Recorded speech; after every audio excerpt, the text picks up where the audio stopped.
Okay. Good afternoon, our dear participants who have logged in time. My lords, dear moderator this afternoon, Council Nerima, and all others that have logged in on time. I wish to welcome you to this webinar.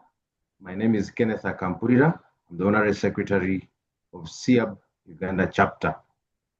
On behalf of SIAB Uganda Chapter, the steering committee chaired by Mr. David Kagwa, Fellow of Chartered Institute of Arbitrators, and our secretariat, which is vibrant, manned by Bridget Masava and Anna Mara. I wish to welcome you to this enriching and educative webinar.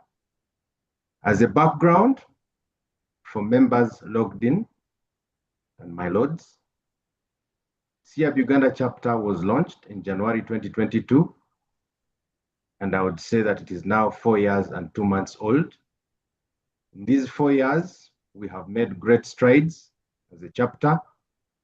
One notable achievement is that the chapter, for the first time, hosted the global president, SIAB UK, that is Cesar Pereira, who was accompanied by Professor Kenneth Wine Mutumbwa, chairman of SIAB Kenya branch. As SIAB Uganda chapter, these are no small achievements for a young chapter such as Uganda to host the global president and the branch president of Kenya SIAB. Many thanks are also to our members of the Uganda chapter. We now boast of over 250 members as the Uganda chapter, and it's these members that have given the chapter recognition or even visibility to cause the president to come and visit us as a young chapter, just 4 years old. My lords and members logged in, our distinguished panelists, thank you for accepting to make time to be a part of this grand webinar and for accepting to share your wealth of knowledge and experience. Learning from our children who have always told us that learning is, that sharing is caring. Thank you for caring for the membership of SIAB and all that have logged in to attend this webinar by sharing your knowledge and wealth of experience. I also take this opportunity to invite all those logged in to register and attend the upcoming SIAB trainings and events. Those who are not yet members of SIAB. We will be having the introduction to arbitration training scheduled for the 9th of April, 2026. And we'll also have module 1, which is domestic arbitration, which is scheduled for the 14th of May, 2026. So once again, thank you for participating in the webinar. And I now invite our dear moderator this afternoon, Mr. Nerima Nelson, to introduce the distinguished panelists, panel members, and to kickstart the discussion. I also want to inform members that this webinar is being live streamed on YouTube, and it can be viewed even after it has finished running. I wish you all the best for these 2.5 hours. Thank you very much. God bless you. Mr. Nerima, over to you.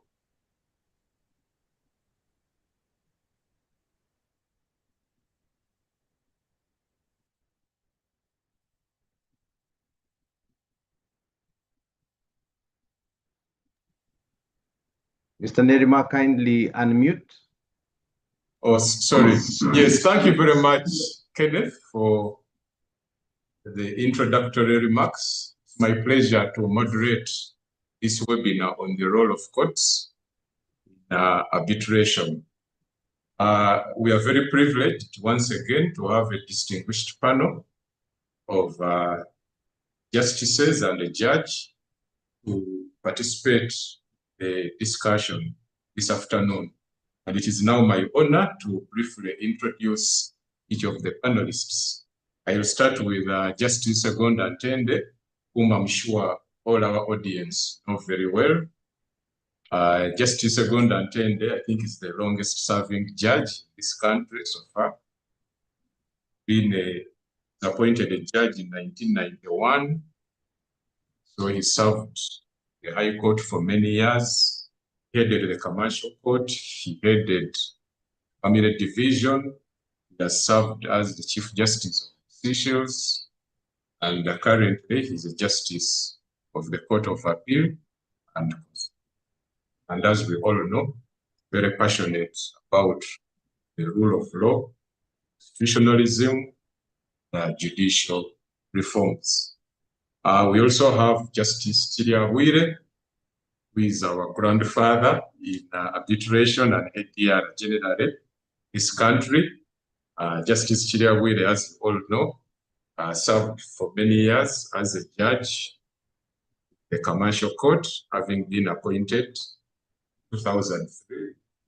He headed the Commercial Court and he did a lot of work to popularize and ensure that litigants and advocates embrace alternative legal, especially mediation. Justice Chiriagwire has served in the corporate world before his appointment to the bench, and as you all know, he's currently served as a Justice Court of Appeal and Constitutional Court, and he continues to be extremely active in the ADR space in this country, for which we are very grateful. We also have my Lord Justice Stephen Momiru, whom many of you also know. First of all, you know him. He was a distinguished instructor on the bar course at the Law Development Center. He headed the bar course. Also a practitioner in private practice, and he became a judge of the High Court in 2000. He has experience on the bench. He has served different divisions. Currently, he's a resident judge in Mukono, but he has served as head of the Commercial Court, where he delivered a number of groundbreaking decisions in the area of arbitration, and I'm sure we shall greatly benefit his insight. Briefly, those are the panelists we have, and it is my pleasure this afternoon to moderate the discussion. As has been said by Kenneth, the main intention is learning, because learning never ends. So we shall continue to learn from their lordships, learn from participants, and this is also an opportunity to mainstream and popularize ADR. We as Chartered Institute of Arbitrators Uganda chapter want to be part of the solution. We want to walk the talk, shouldn't end at merely complaining about backlog, talking about the problem. We have to be part of the solution.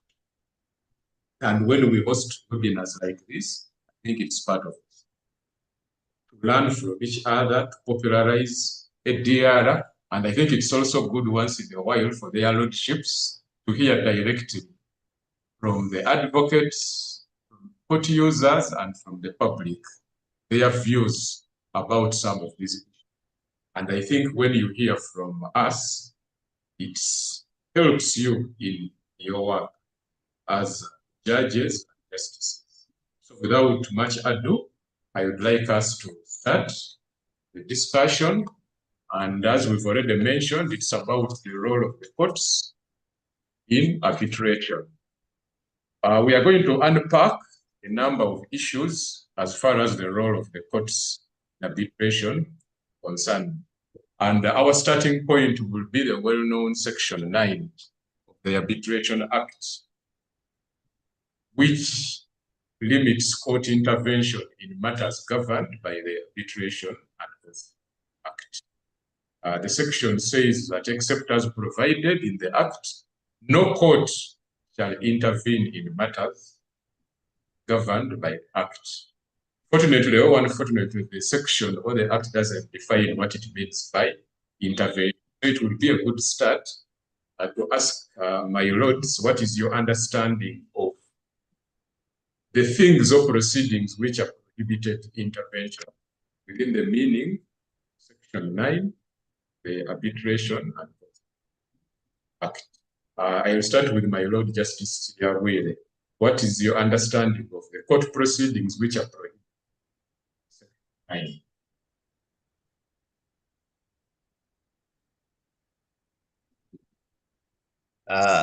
Thank you, Mr. Nerima, for the question. I don't know if, for me, I mean, greetings from Mbale. I don't know if my network is strong enough to take video. I shall just show you that I am here. Can you see me? Not yet, my lord. My video is on, but okay. So I put on my video, but I think it's not showing. I can just even see it is blurred. But let me just switch it off and get back. My picture is there in case anybody hasn't seen me before. To understand Section 9, I think you need to understand the core principles around arbitration.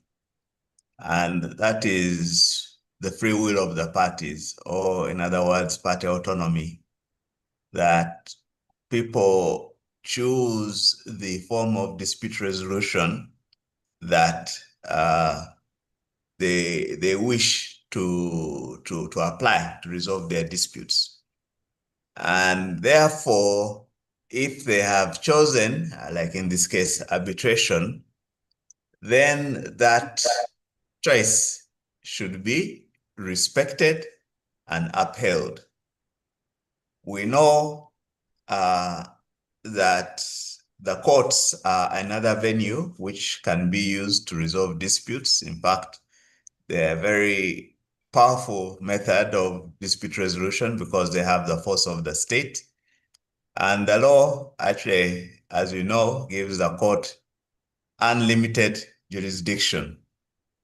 And so Section 9 is one of those sections that tries to preserve the right to choose that the parties have taken. Originally, Section 9 was not well understood. And those of you who have been following the case law will remember, for example, the Iraqi Fund for Development versus Attorney General, where it was said that it was not possible to oust the jurisdiction of the court. So if you have chosen arbitration and you still go to the courts, then the court's jurisdiction will not be ousted by the choice. But that has significantly changed. A lot of what has passed under the bridge. I don't think we have anything like Iraqi Fund for Development anymore in decisions that have followed it. And therefore, my understanding is that the parties have chosen the route of dispute resolution that they are going to apply. And when they have chosen that decision should be preserved unless otherwise provided for by the Act or in the arbitration agreement. I'll stop there. Okay, thank you very much, my lord.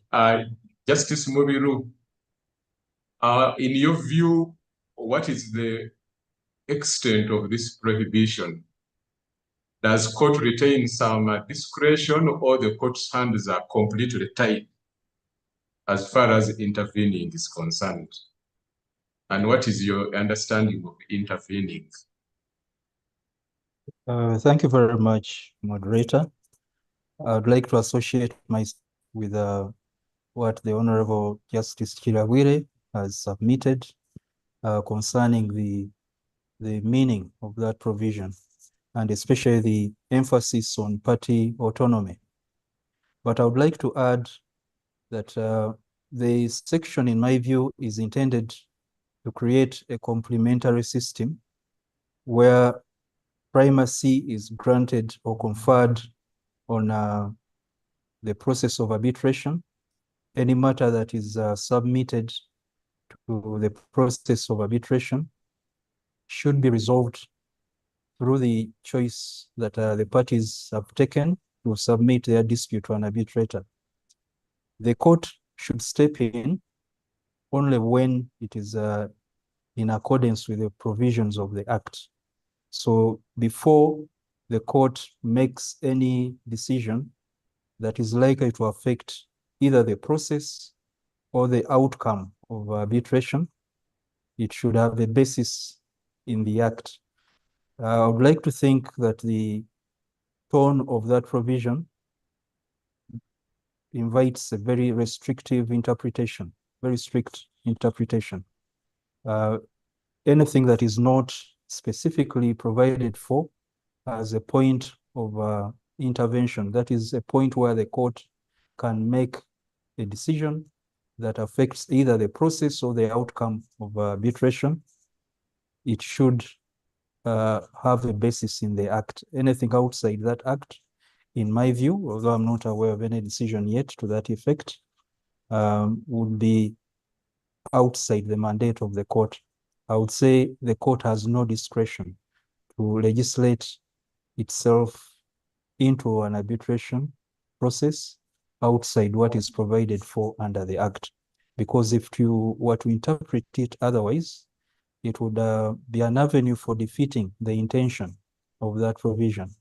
It would mean the courts can, at any stage of that process, at the instance of any of the parties involved, direct a different course of action or a different outcome, which is inconsistent with the autonomy of the parties. So I would say it is a very restrictive environment, and unless it is provided for by the Act, the judges have no discretion to intervene or to direct the process or the outcome of arbitration. Yes, thank you very much, my Lord, for that insight. My Lord Justice Egonda Ntende, we've heard Justice Chiriawire and Justice Mubiru about the background and rationale of Section 9.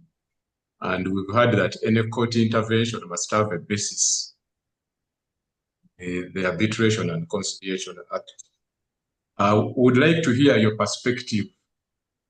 Is there room for alternative arguments that court intervention can have a basis outside the Act, especially if we look at the hierarchy of laws? Is there room for court intervention based on the provision of the Constitution, access, courts of law, unlimited jurisdiction of the High Court, etc., or even intervention under other laws, including the Judicature Act or any other law which may give a cause of action or a right parties? Your view, what is the interplay between constitutional principles of equality of all acts of parliament vis-a-vis Section 9, the SCA?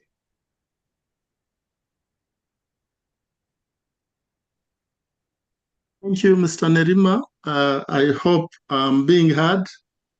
Yes, my Lord, you are loud and clear. Okay, thank you. First of all, I would like to say I'm in agreement with my two brothers as to how they have approached your question. I would like just to add, before I get on to what you have asked, that in order to understand Section 9, you need to understand what obtained before. Previously, there was some inconsistency in the approach of courts as to whether they should give primacy to the agreement of parties to go to the arbitration route, or whether they regarded that access courts could not be waived even by the parties. So the business community was rather unhappy by the uncertainty surrounding that question. If you are familiar with the Platt report, I think of 1994, it addressed this question and proposed for a new act, and hence the wording that you have in the new act, making it clear as to what the legislative intent is. No court shall intervene.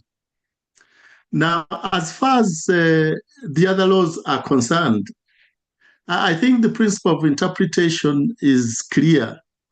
Where there is a law that is specific to a particular subject, it will take precedence over other laws, and that's what will be followed. And I think that's what should happen in this case. The matter is related to arbitration. The overriding provision is the Arbitration and Conciliation Act, hence Section 9 being preeminent.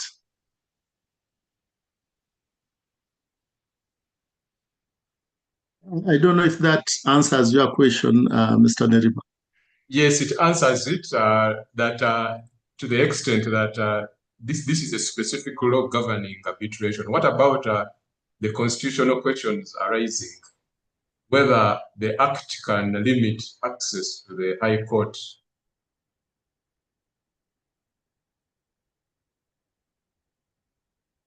Freedom of contract. Parties agree on how they conduct their business, and the courts are required to recognize that.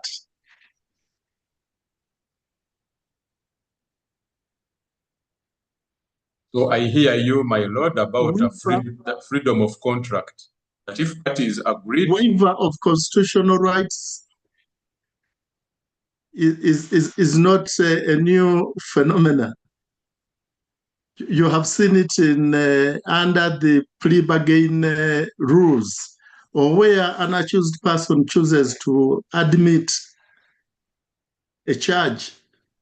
He's entitled to a full-blown trial, but he waives it and says, no, I admit the charge. You don't have to go all the way. So this is not unusual. And it is provided for under an act of parliament or under rules. That's perfectly okay. Okay, thank you very much. My Lord Justice Chidawele, is there anything you'd like to add about the constitutional issues arising from prohibiting court intervention?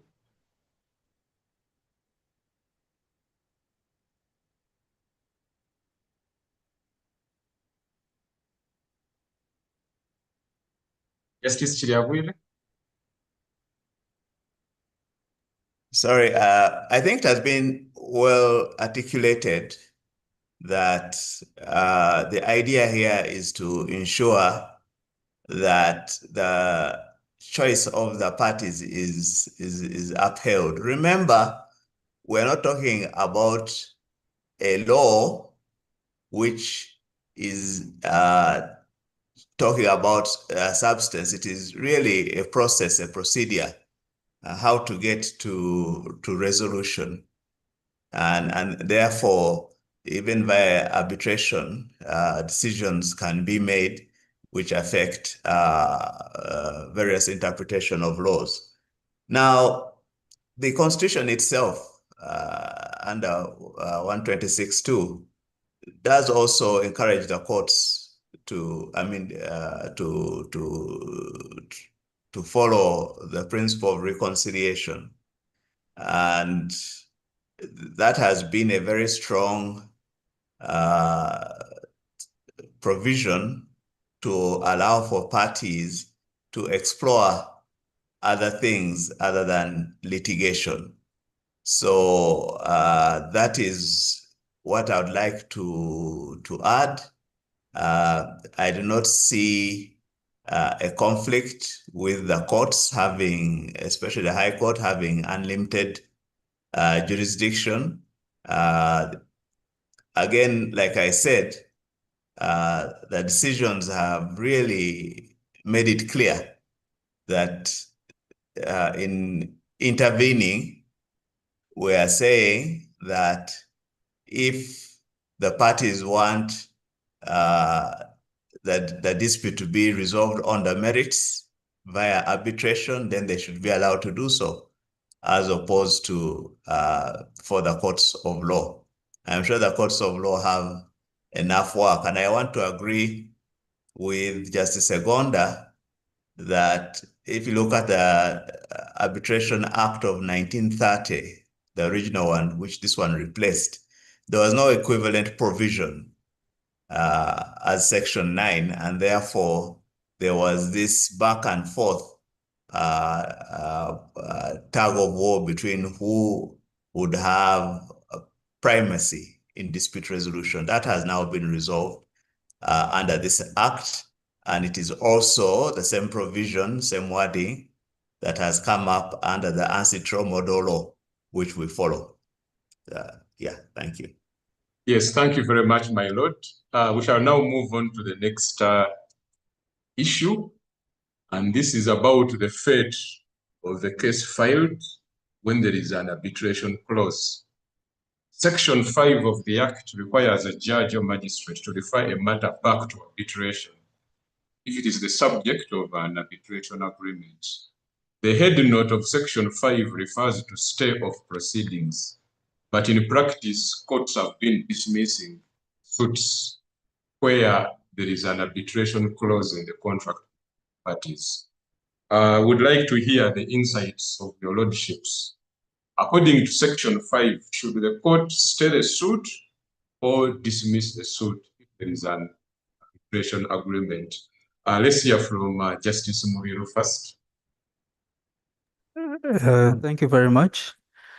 I would like to say that the expression stay has two possible meanings. It could be interpreted to mean suspension, period, but it would also mean termination of the proceedings, especially in criminal trials. If you have a stay of a criminal prosecution, it is as good as a termination of that trial entirely. It can't be reinstated or initiated again. It is terminal.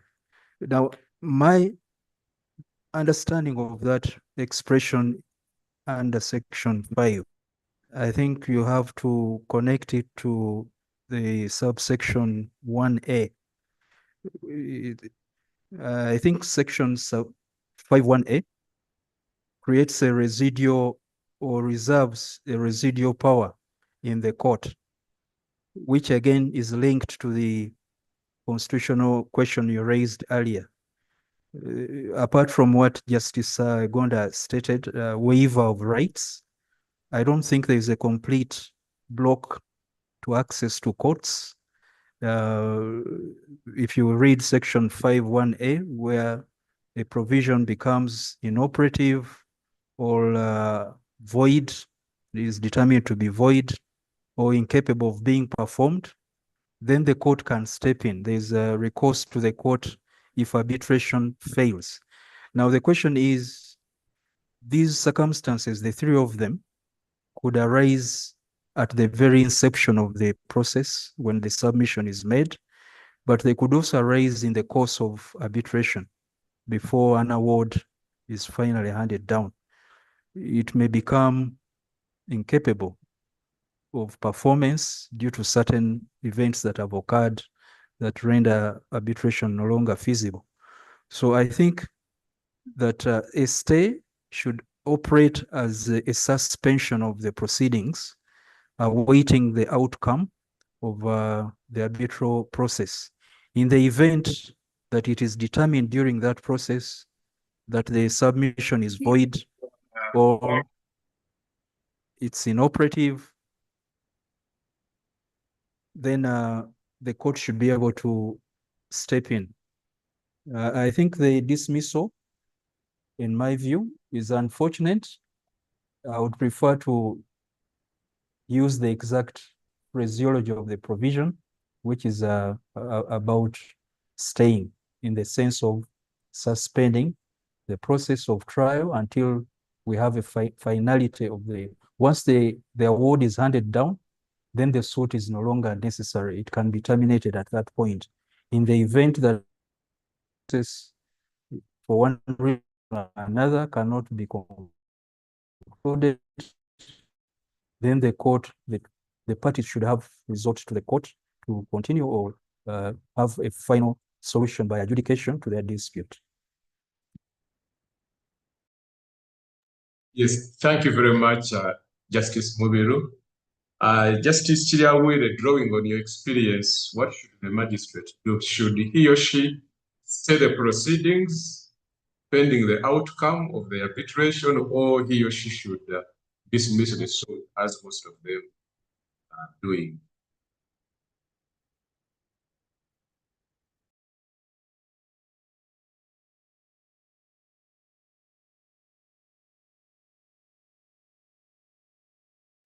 I think what we're having here is a case management issue.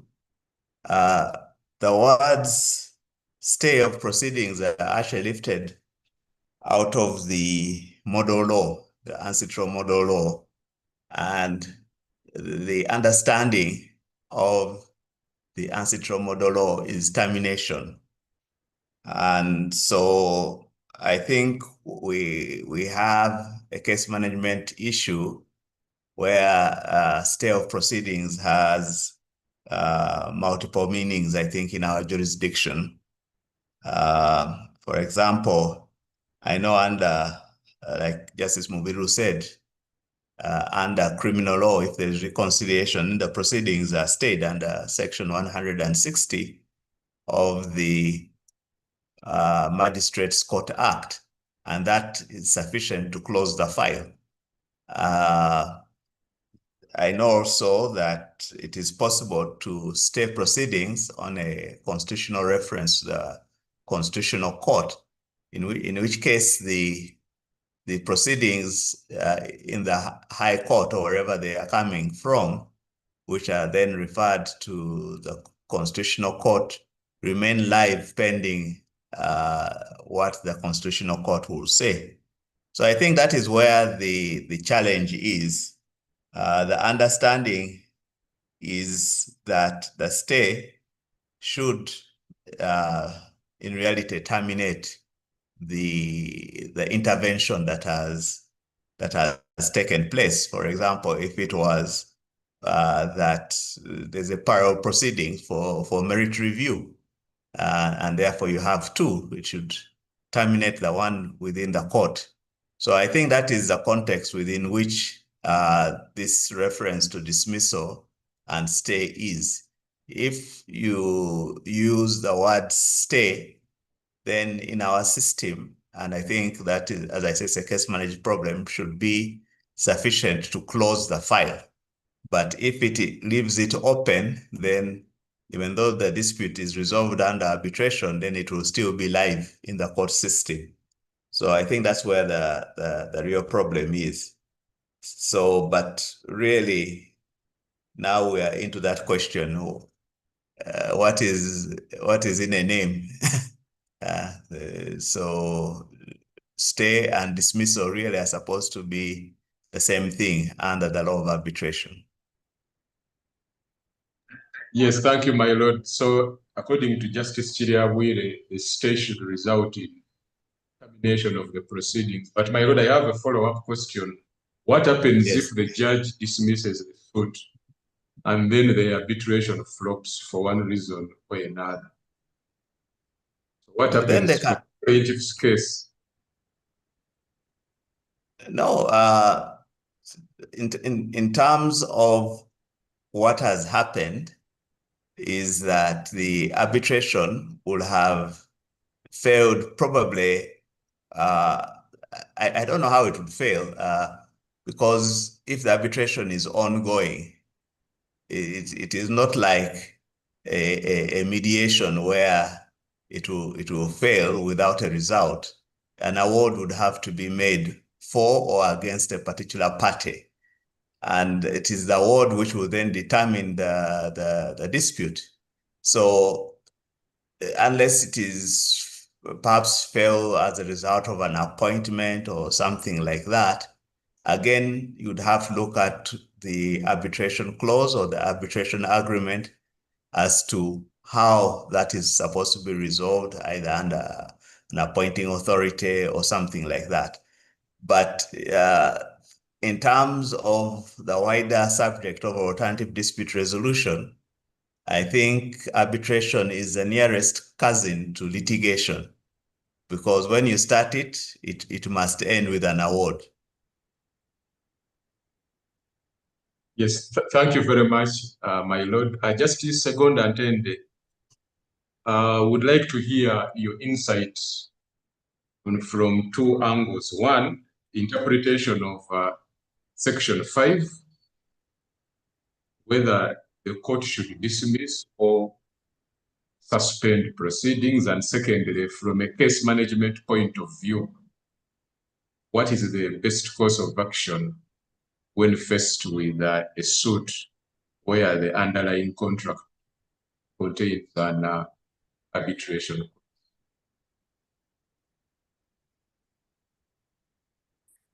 Thank you, Mr. Nedima. As my brothers have explained, stay of proceedings can have multiple meanings. In the context of a suit filed ignoring the arbitration clause,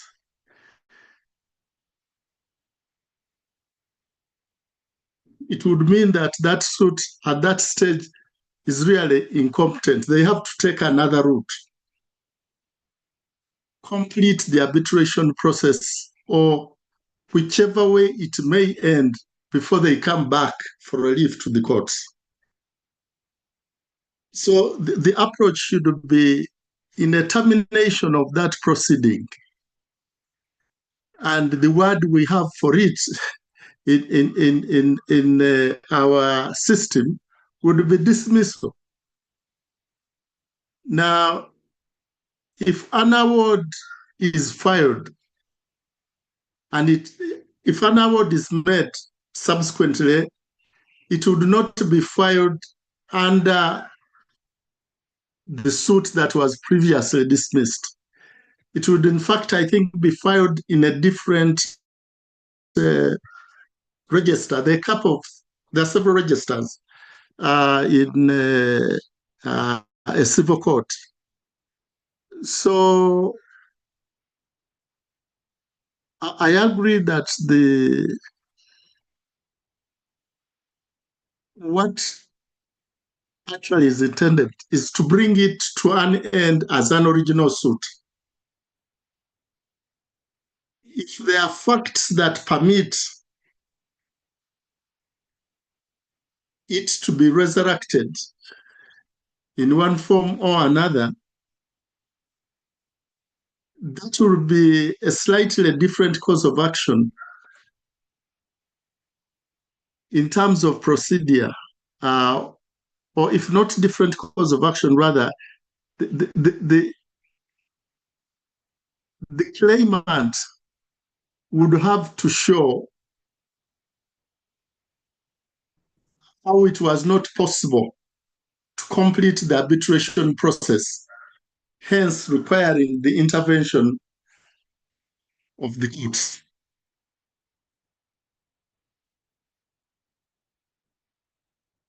And what was the second leg of Yeah, about question, case management when dealing with Section 5.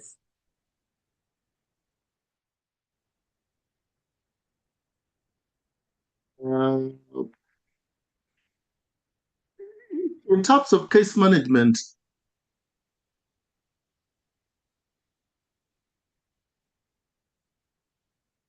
It depends on what you have brought forth, what you have filed in the court. To determine which route it takes.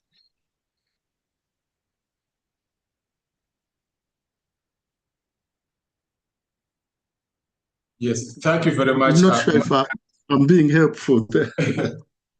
Yes, so if I understand you, my lord, in your view, once there is a valid arbitration clause, the judge or magistrate should dismiss the suit and close the file, if I understand you correctly.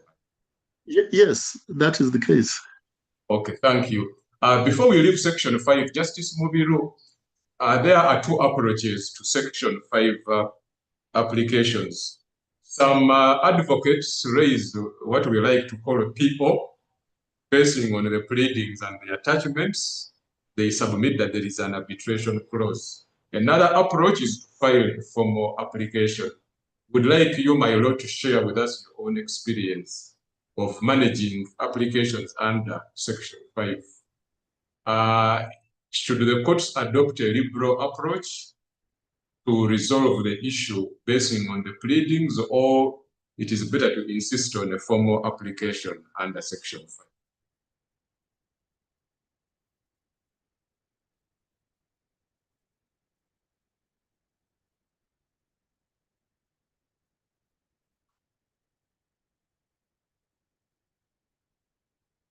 Justice Mubiru? Can you hear me? Yes, we can hear you now. Oh, okay. And I think you had also raised your hand, so you can also address us on the particular matter on which you want I had needed to respond just before we leave that point, to share an experience, a practical one, with my brother justices, which perhaps may be raised on appeal before them in the near future. I won't go into the details, but we had a scenario where parties had a submission to arbitration in their agreement. A dispute arose. One of them filed a suit before the court. Once the suit came up for hearing, at the preliminary stages, an objection was raised based on Section 5 that the matter should go to arbitration. And the judge who was presiding at the time dismissed the suit. Now, for 2 years, the party who had filed the suit declined to cooperate with the other in appointing an arbitrator. The matter stalled entirely.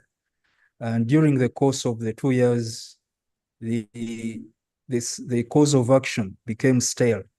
So they could not file a fresh suit on the ground that there was the arbitration process had been frustrated by the opposite party. So they filed an application before me, seeking to have the suit reinstated instead. And I had to decide whether I should interpret that stay, the dismissal as a stay, as a suspension of the proceedings before me, before the court, or as a termination of the proceedings. Clearly, there would be an injustice, because now if I decided that dismissal meant termination, the aggrieved party had no recourse anymore, out of no fault of their own. They had attempted to enforce the contract on arbitration, but due to frustration practiced by the other party, they were unable to go to arbitration, and now they are unable to come back to court with a fresh suit. The dispute remains unresolved. So I grappled with that scenario, and I could see I was not guided by any authority on the interpretation, but I can now see where the justices are coming from, the interpretation of the model law, if that is what has been adopted. Now, with such a case, how do we resolve it without, arbitration is not a very popular process in Uganda yet. Even when parties submit to arbitration, some of them are inclined to tactfully use it against the other party. Many times they don't have their heart into the process. It's like they are going through the motion of arbitration, but they don't believe in it. So when we are in that state of development of arbitration, and we adopt the interpretation which the honorable justices have chosen, how do we deal with these types of situations where you have someone who is out to frustrate the process at one point with a view to taking a tactical advantage? The limitation period kicks in, a new suit cannot be filed, and the arbitration has not been concluded, and the dispute remains unresolved. What options do those parties have to resolve the dispute? That is food for thought. But now coming to the question you raised of the application of section, sorry, can you restate it, section 5? Yes, my lord, about referring the matter back to arbitration, whether as far as case management the is point at concerned, which, whether the court should insist on a formal application or the court can hear the challenge based on the pleadings and hear it as a so forth. I think I would say a formal process would be better, because under section 5, you have to decide whether or not the clause is void, inoperative, or for other reasons impracticable. Sometimes those determinations require evidence of what has transpired or the nature of the dispute that has arisen before, that is intended to be submitted to arbitration. The articulation of the range of disagreement, the scope of disagreement might require evidence, and you wouldn't be able to do that on a PO. I wouldn't say it is a point of law. I think it's a point of mixed law and fact. And whenever you have such points of mixed law and fact, in my view, would need evidence, and that would be submitted at the least by affidavit. In the event that there is a need to cross-examine anyone on the background to the dispute, then that opportunity is available. It would enable the court to understand the incidence of the dispute, the scope of the dispute, and be able to be better informed as to whether that dispute is covered by the arbitration clause first, and if it is, whether the arbitration clause is still operative and capable of being performed. Those aspects could be fact intensive, and a PO would not address that scenario adequately, except where there is no dispute as to whether or not this submission, the dispute is covered by the clause on the submission on to arbitration. There is no dispute as to whether or not it is operative or capable of being performed. Then it can be done informally by way of a PO. But I would think a formal application before scheduling is done would be a better option.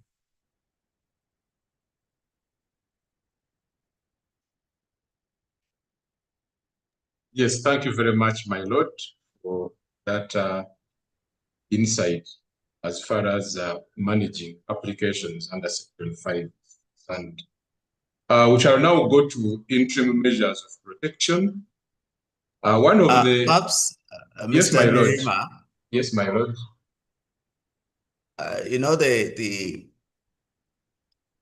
Under the model law system, if you fail to perform your part, then the other party can go ahead and perform their part and arbitration will proceed.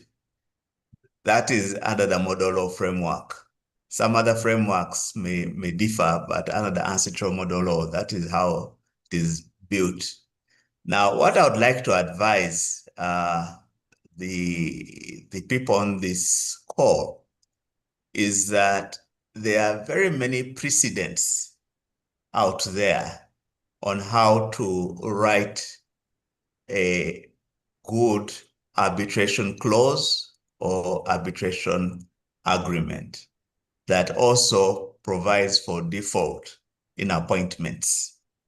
I would greatly advise that when drafting, you take cognizance of these precedents, because not only do they allow you to use arbitration as a route to dispute resolution, but they also help you to deal with issues. For example, like one person I have seen in the chat saying, but what if the other person does not, simply is stubborn and does not wish to participate? The trick in arbitration, a good arbitration is founded on a good arbitration clause. It will have default settings inside there and would allow the arbitration to proceed.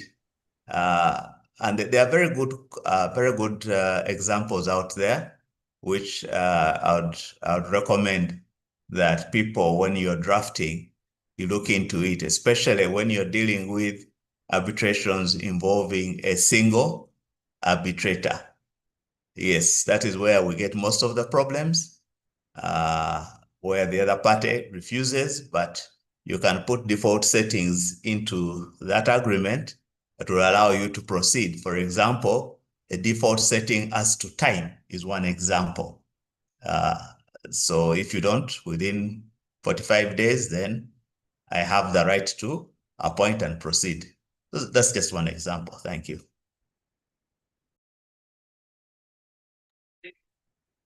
Yes, thank you very much, my lord. We are now going to interim measures of protection. As we all know, one of the interventions allowed by the Act is interim measures of protection. So the question is, interim measures of protection limited to only injunctive relief, or interim measures of protection are wider than merely injunctive relief? We shall greatly benefit from the insights of my lords about the meaning of interim measures of protection which can be granted by the court.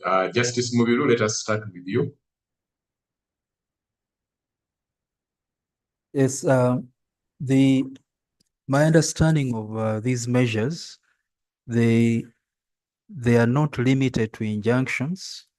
They cover any remedy in the interim or that is intended to facilitate the process, preserve the rights of the parties in order to enable them present their case in the best way they can, preserve evidence that may be destroyed or that may be tampered with before the process ends. It also focuses on the outcome. Sometimes it is important to preserve assets that ought to be available for the successful party at the end of that process. I think limiting them to injunctions or simply preservation of status quo would be a misapplication of the provision. It is intended to facilitate the process in as much as the court is in position to do that, especially before the tribunal is appointed. But after the tribunal is appointed, then probably the power should be exercised by the tribunal itself. So the intervention of court at that point is more restricted. There should be a good reason as to why relief is sought from court rather than from the arbitrator. One reason could be enforcement. Some orders would require the enforcement mechanism of the court in order to realize the fruits of the order. Others may not require such enforcement, which could adequately be handled by the arbitrators themselves. So I would say they are not limited to injunctions. They can be as wide as necessary in order to preserve the rights of the parties, their ability to participate and present their cases effectively, as well as enjoy the fruits of the awards once they are handed down. Yes, thank you very much, Justice Mobilu. I will now go to Justice Intende. Justice Intende, in your view, how interim should interim be? If the court is granting an interim measure, what ideally should be the duration of this interim measure? Is it pending the appointment of the arbitrator? Is it pending the outcome of the arbitration? Is it until the arbitral award is enforced or executed? In its effect, how interim would be? Well, it depends on the nature of the measure that a party seeks.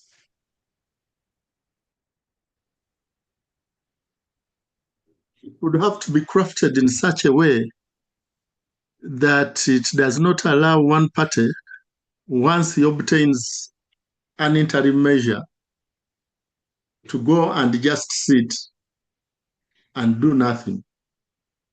So it is important that the measure is tailored in such a manner that actually it does not turn out to be an injustice to the other party.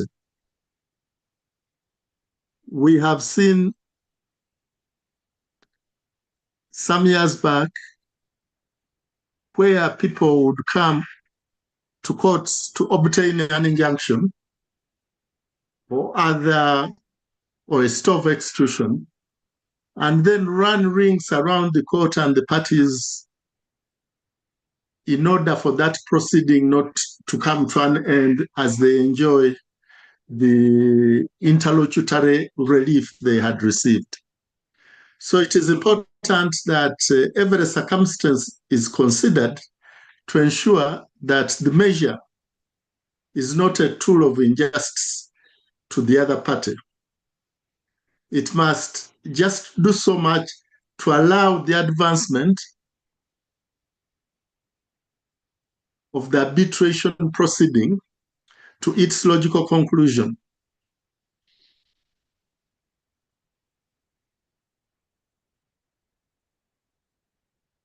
Yes, thank you, my lord. Justice Intende, were you continuing? No, that is fine.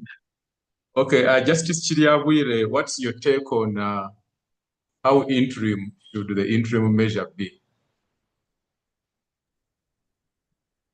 I think we need to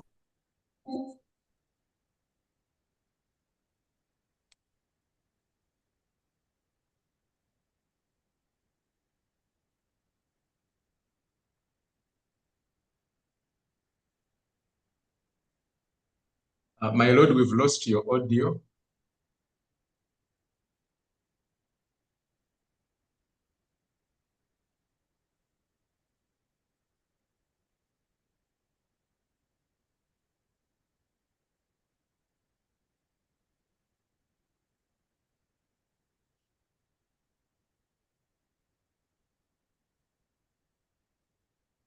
Ms. Nabar, are you able to hear?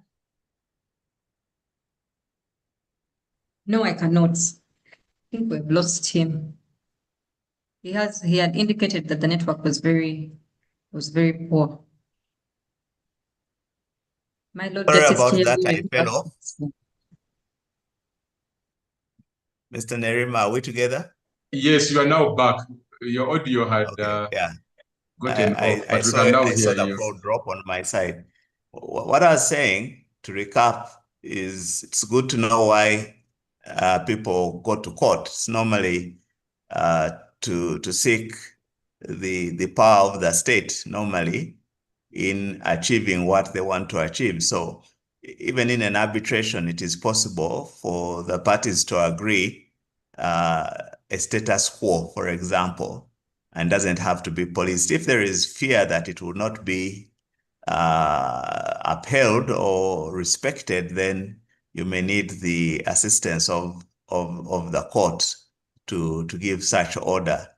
And so it really depends on the situation at hand and just the creativity of the parties. The idea is no harm should happen to the arbitration process while it is going on.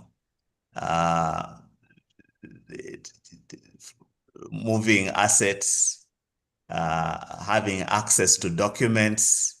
I've seen that in some of the English cases, allowing entry to premises. I've seen that being used. So it's slightly wider than an injunction. The way we see it can be both positive and a negative injunction at the same time. It will be open to the court to listen to what it is that you want to do so that the arbitration process may proceed.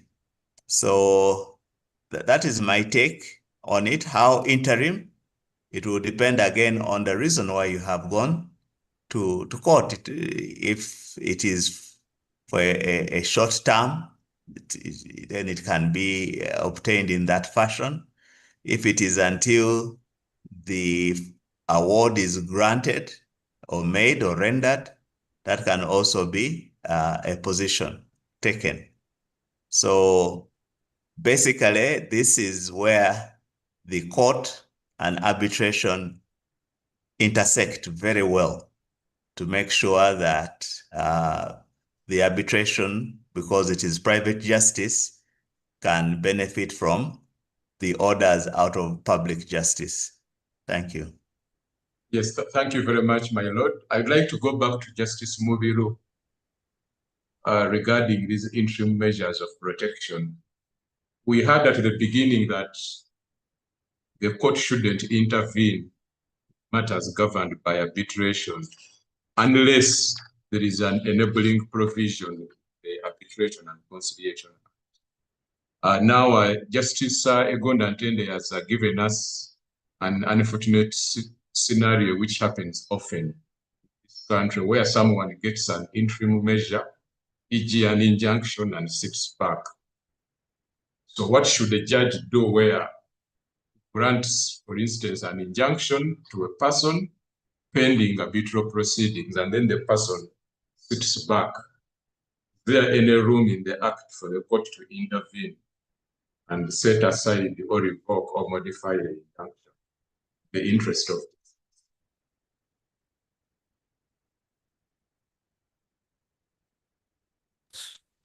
Unfortunately, the Act does not specifically state that the court may revoke its orders, but I would like to believe that it can be interpreted into that provision, because the court cannot make orders that are meant to be temporary and lose the power to review those orders for any reason that may require that as a necessity.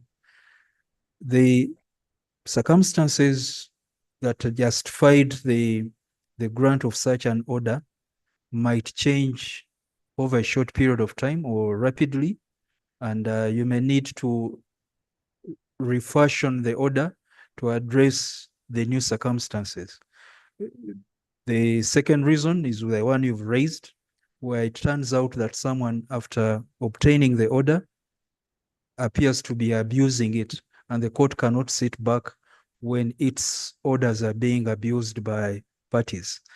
I would say that it is inherent in the court that has made an order that is not meant to be final. It is not functus official over that matter, to retain the power to reconsider that order in light of circumstances that have arisen that probably were never foreseen at the time it was made, that now require a different measure. Maybe the extent of the order could be reviewed, the reach of the order could be reviewed, or its necessity as well. So it's not explicit, but I would say it is inferred. The court that makes an order that is not final always retains the power to review such an order when there is need to do so. I would say that is part of the inherent powers of the court.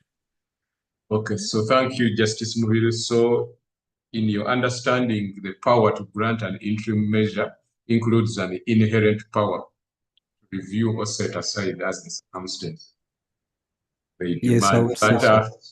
So would that application be made under the CPR and CPA, or it would be made under the ACA? That inherent power of court to review its earlier order.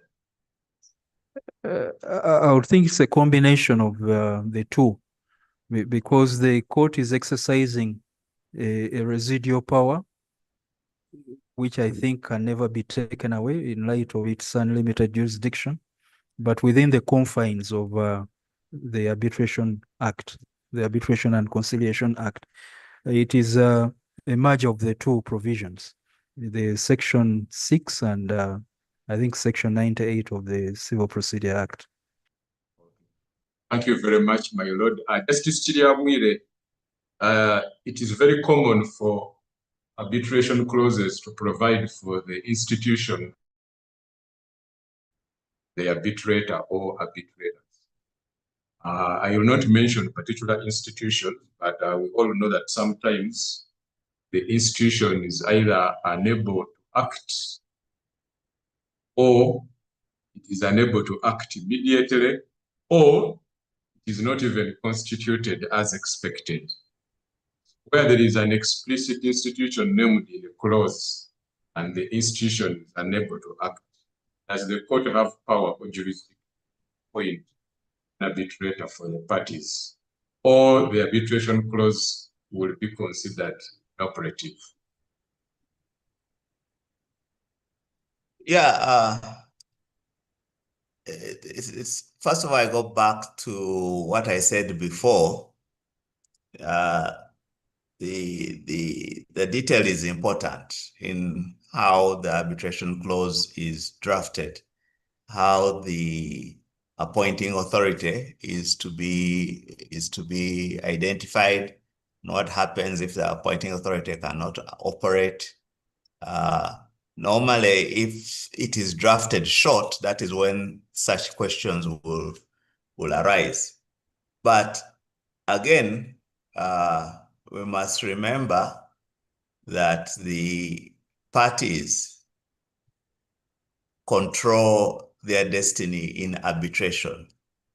And the easiest way, in my view, is for the parties to agree that if for some reason the appointing authority has disappeared, is no longer existent, they can either agree to have another one or agree that the court appoints, in which case it will be like an amendment to the arbitration clause or arbitration award.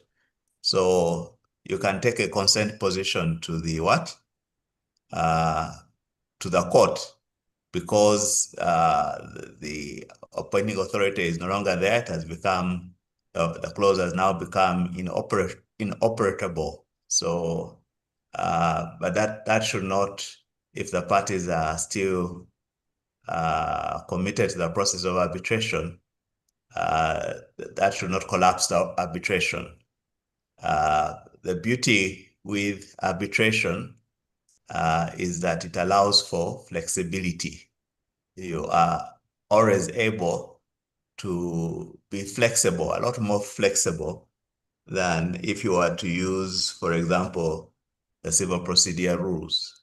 You can continue to create an architecture of your dispute resolution mechanism as you move along. Thank you. Okay, thank you very much. Justice Santende, what's your take on this? Does the court have power to appoint an arbitrator for the parties if the designated appointing authority is unable or unwilling to act?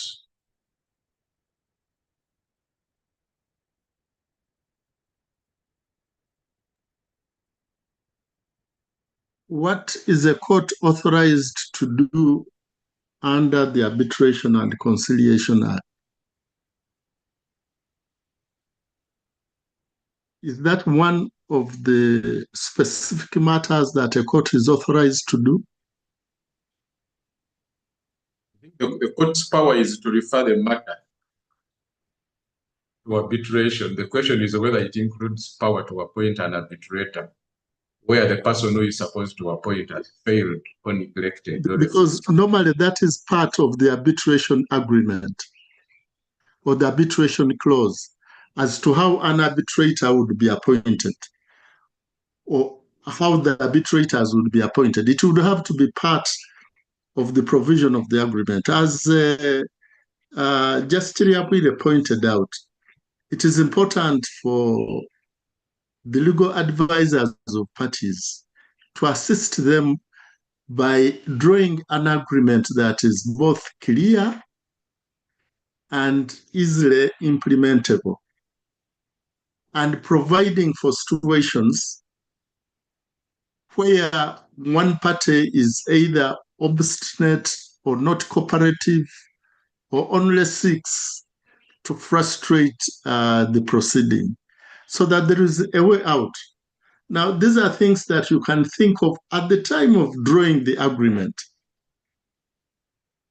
rather than falling into a ditch and asking the court, look,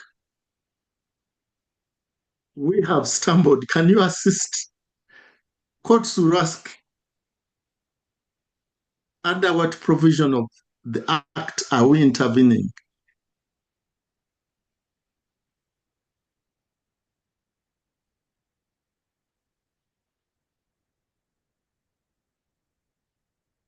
My Lord Justice Second attended one of the first decisions made under the SCA was actually made by you. I don't know if you remember it. Yes, About, I'm not sure. I think it was about appointing an arbitrator before CADA was formally set up. A live problem where an appointing authority is.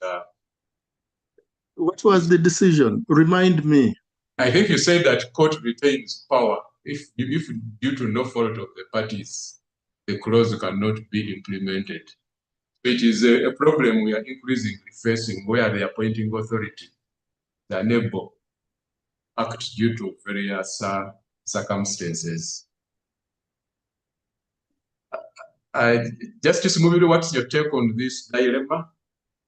And the court appoint for the parties? Well, first of all, consider the Act itself under Section 11, and the statutory provisions seem to be focusing on two options: the parties appointing or agreeing on a mechanism for the appointment of the arbitrator, alternatively, the appointing authority named in the Act. I think the decision that you've cited was a progressive interpretation of the provision intended to ensure that parties who genuinely believe and have opted for arbitration, but out of no fault of their own or any of their fault as parties, they are unable to, the mechanism they adopted is unworkable. Then they should, if they still believe in arbitration, be assisted in appointing an arbitrator. But I would be hesitant to go the entire distance that my Lord Justice Segonda went. I think even at that stage, the parties should be invited to authorize the court to make the appointment. They should agree or confer upon the court the authority to make such an appointment. If the court went ahead and did appoint for them an arbitrator without their consent, I would think that would be exceeding the mandate of the court under the Act, because it would be overriding their autonomy and imposing an arbitrator upon them, whom or through a mechanism that is not agreed between them as a proper mechanism for the appointment. I would say if at that stage they don't submit or agree that the court can make an appointment, then the clause should be declared impracticable, and a trial should go on. But if they genuinely believe that arbitration is the option they prefer, even at that stage, they can by consent permit the court to make such an appointment. So I would say I've not read the decision, but I would say that it would be better that the court involves the parties in permitting itself to help them make that appointment. It cannot usurp their autonomy and impose an arbitrator upon them without their consent. That would be, in my view, a violation of the Act. I don't remember very well the order which the court made. I'll dig up the decision, but I don't think the court actually appointed an arbitrator, but I think the court crafted the remedy.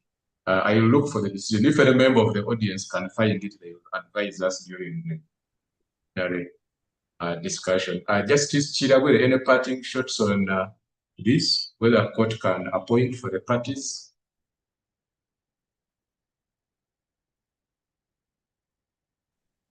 I think I just reiterate what I said earlier.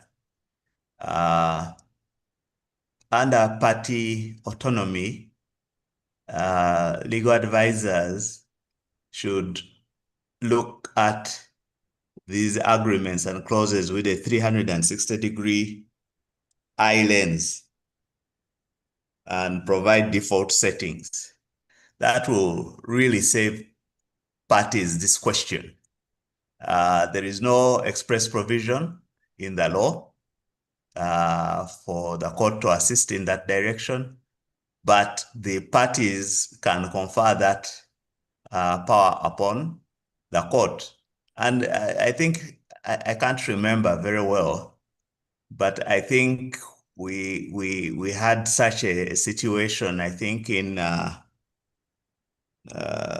what was the case? Fountain Publishers many years ago, because the parties had a problem in choosing an arbitrator, and that had caused problems. But with the assistance of court, they actually agreed to an arbitrator during the proceedings, and the matter was referred to that particular arbitrator, who ran with it and concluded that particular arbitration. So I think party autonomy is very key in conferring jurisdiction. I think that is what I would like to say. Yeah. Okay, thank you very much, my lord, for that insight. We now go to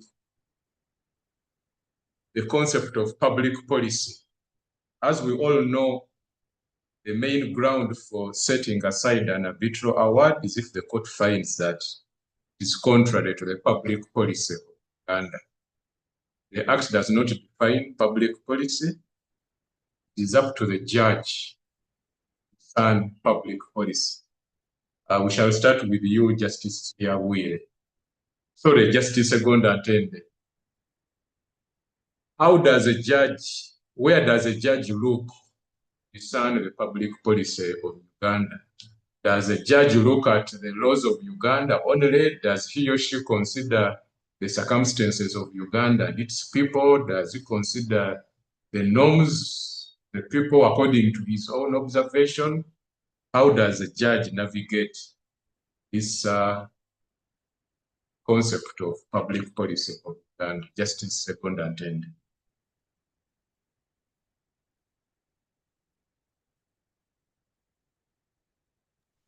Thank you, Mr. Nerima.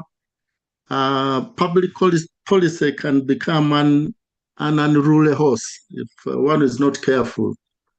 But the the guidance I would think it provides is that you first of all look at the laws of Uganda. Does that agreement run counter to the laws of Uganda? Does the objective or the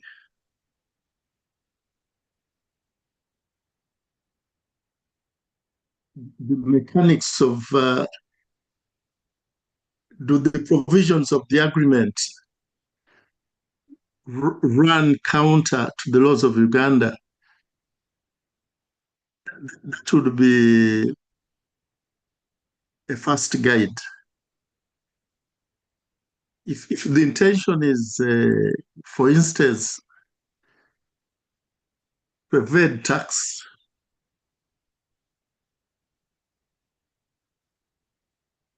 then that may be struck out on that ground because it is denying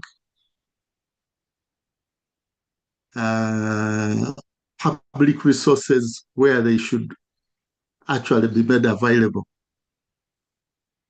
It will have to be considered on a case-by-case basis, but I think the guidance is basically the laws of Uganda. Now, when it comes to going beyond that, talking about values, the values would also have to stem from the laws of Uganda. You look at the Constitution, it has state objectives or national objectives, a national objectives section that sets out the purpose, one of the Constitution and government, the exercise of governmental power. What is it intended to achieve? That might give you an idea as to what public policy ought to be.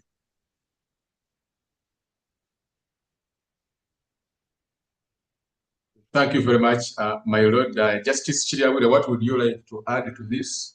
Where should the judge look to determine public policy for the purpose of deciding whether to set aside an arbitral award?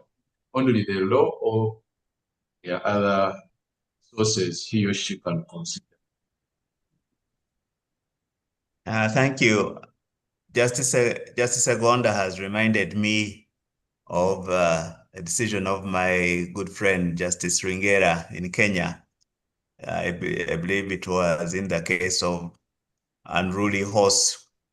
It was the case of an unruly horse in the case of Christ for All Nations and Apple Insurance. There, Justice Ringera said that this issue of public policy can be a very unruly horse, but one would really have to look at what the Constitution of Uganda provides for, what are the questions of morality within Uganda, what is in the national interest. I find it difficult to give an exhaustive list, but all I want to point out is that experience has shown, and I think I noted two cases for people to look at and read, that one, in flagging public policy, you should not use it as a disguised right of appeal when challenging an order, an award of an arbitrator. You look at Aya Investments versus Industrial Development Corporation of South Africa. I think there's some very good guidance in that case. And also, you can look at Smile Communications versus ATC Uganda. I think those ones give some direction. The important thing is that you must have a genuine concern in what the arbitrator has rendered that's really incompatible with justice, with our morality and clear law. But not just to use it or flag it as a means of challenging the arbitration award for the sake of it. That would be my contribution. Yes, thank you very much.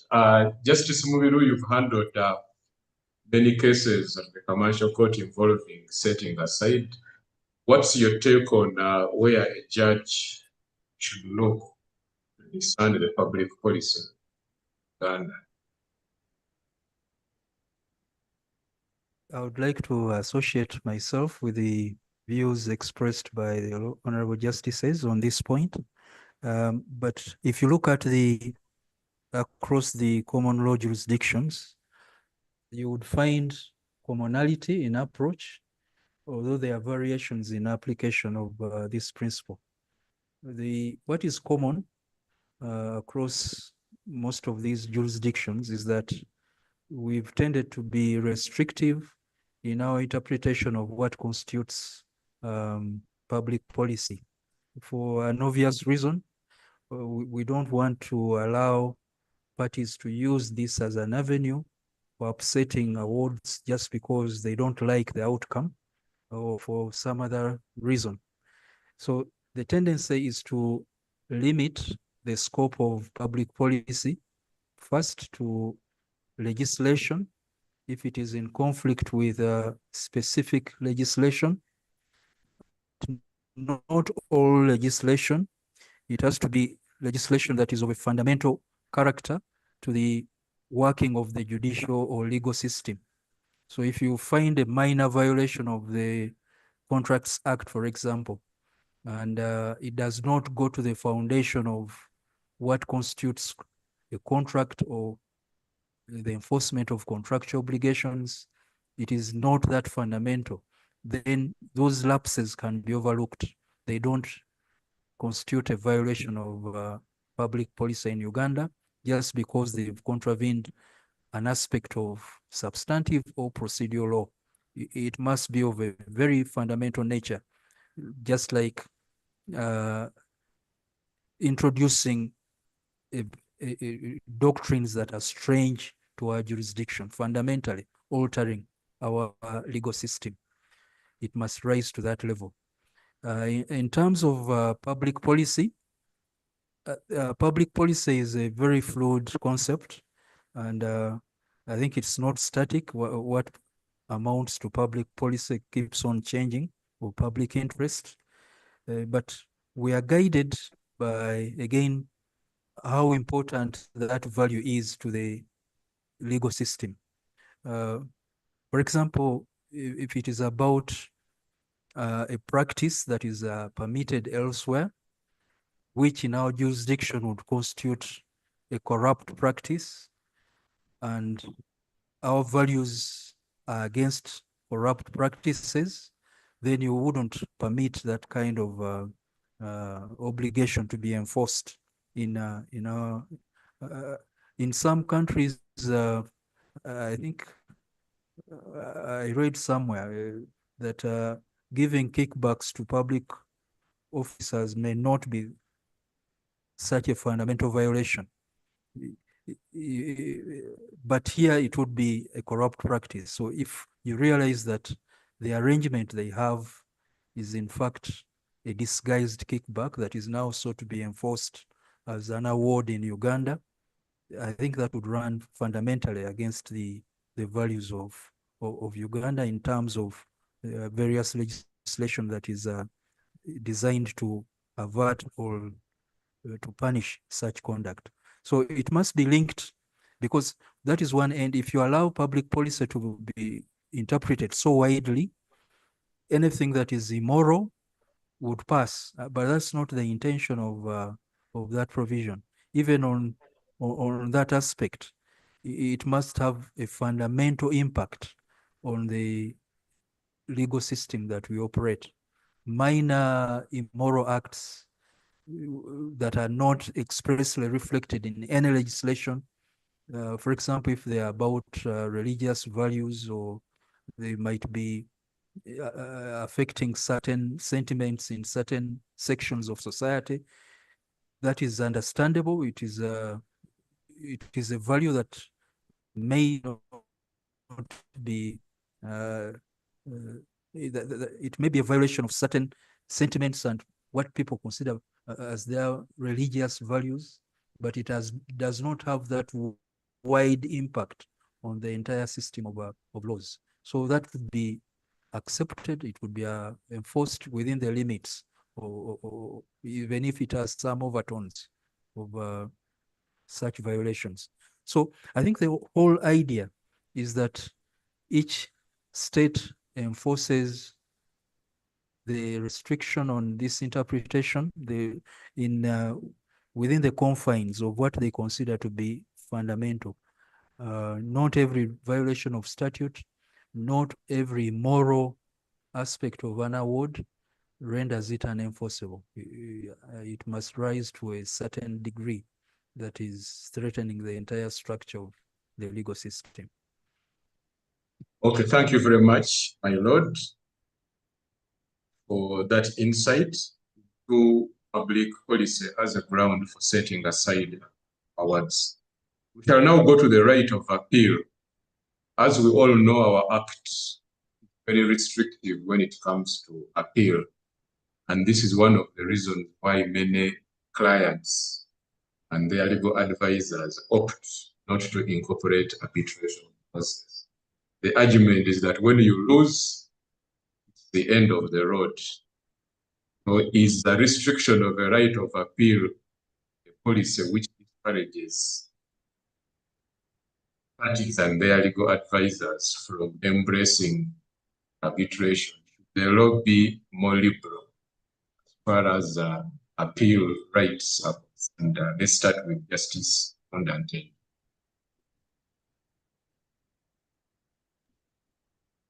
Thank you, Mr. Nerima. Again, it is possible for the parties in their agreement, I think, to provide for an appeal. I'm not too sure, but it is only in instances where under the Act, there must be a limited provision. Generally,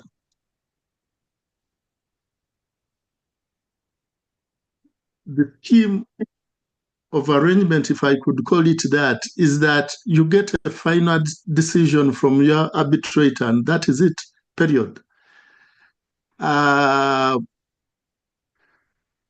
You cannot talk of an appeal against the award, since the award is not a court decision as such. Yes, it might be admitted, it might be registered in court for enforcement, not for purposes of appeal.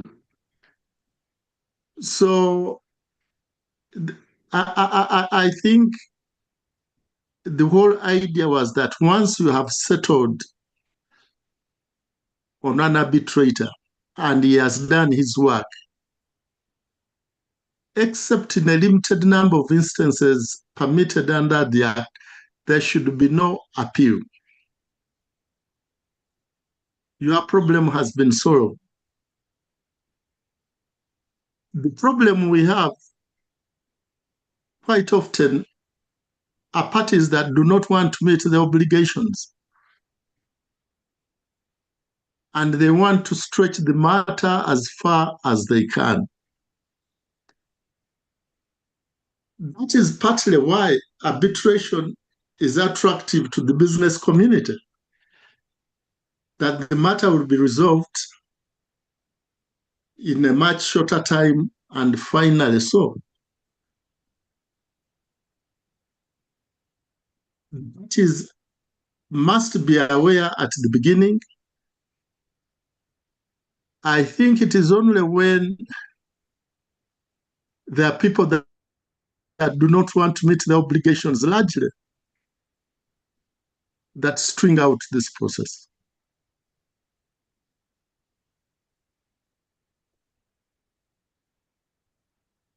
Yes, thank you very much, my lord, for that perspective. Justice Chiriagwire, the truth is that we practitioners like appealing where we are not happy with it. So the reality is, after the High Court has made a decision on whether or not to enforce or set aside an arbitral award, in practice, many advocates have been advising their clients to appeal.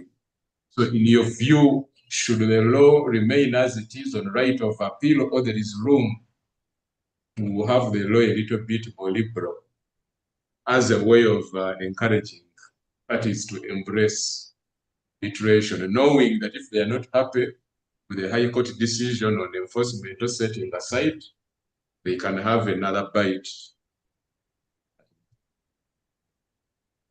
Yes, again, this is a very common area of discussion, and I think the literature will reveal what you have just said, that it is the advocates who are not happy with the absence of appeal. But the advocate is not a party. We must remember that at all times. If the parties want arbitration, then they're looking for a final decision. That is how it is designed. The fact that you have not succeeded does not mean that you must progress it in the adversarial method of litigation, which is appeal. Now, again, it goes into the design of the arbitration agreement and the arbitration clause. Can you hear me? Can you hear me, Mr. Nerima? I hear you, Judge. Okay. Yes, but this Judge, is I can hear you. Not Mr. Nerima. Judge, I can hear you loud. Okay, if you had come back, I would have continued. So what I'm saying, it goes again to the design of the what? Of the arbitration process. First of all, the arbitrator, in giving his award, okay, does not have to be as accurate as a court on a point of law, for example. And so that may bring problems in itself. But that is the process by which the parties have agreed to go by, because the adversarial litigation system allows you to continue to refine the interpretation of the law through an appellate process, which is not necessarily the case for arbitration. In fact, it is rarely the case.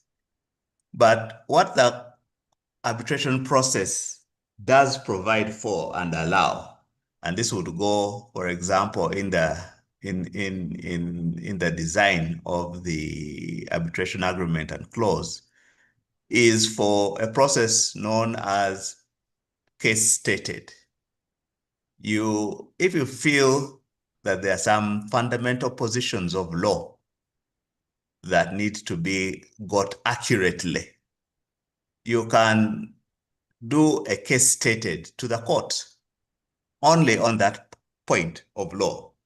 So the court can give you what the position of the law is, then you plug it back into the arbitration process. So case stated procedure is well known in the arbitration process. And there you'd get a better understanding of what the legal position is. But the truth is, not many people factor in a case stated provision in their agreements. unless it really revolves heavily around a point of law. They are quite more interested in seeing that they choose an arbitrator who they feel confident will give them the best interpretation of the point of law that is in issue. And that is why, for example, senior lawyers, retired judicial officers are good candidates for arbitration, especially where these areas of points of law are. If the area of contention is in fact, sometimes even the lawyers are not the people. Sometimes you need an engineer, a quantity surveyor to be part of that. Or you may need a hybrid of more than one arbitrator. So what are you doing? You're mitigating the need for appeals. Arbitration is designed to be a one-stop center, and the idea that you should put appeals there defeats that whole notion by turning an arbitration into a kind of shadow litigation. And this is not correct. Secondly, in arbitration, you can even relax the rules of evidence, you see, and that may not work very well on a bill. The parties may agree that certain types of evidence be adduced without going through the strict parameters that would be in a litigation. If you go on appeal, now you're going to get into serious problems, and yet party autonomy allowed you to do so. So I know, for example, the application of the best evidence rule is sometimes relaxed many times relaxed in arbitration. Parties agree to the evidence in advance. So these are some of the issues that work against arbitration. Appeals. However, if you want it to be that way, then perhaps arbitration is not the route that you want. You want ordinary litigation. You can't have your cake and eat it. That's my comment.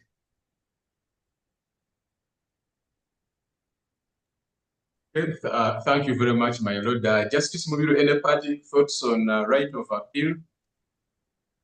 Yes, thank you very much. In our jurisprudence, an appeal is a creature of statute. So no court has appellate jurisdiction unless it is conferred by statute. That is the starting point.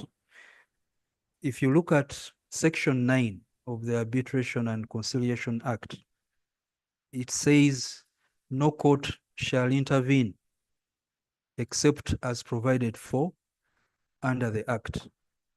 And the expression no court, in my view, is not limited to the High Court.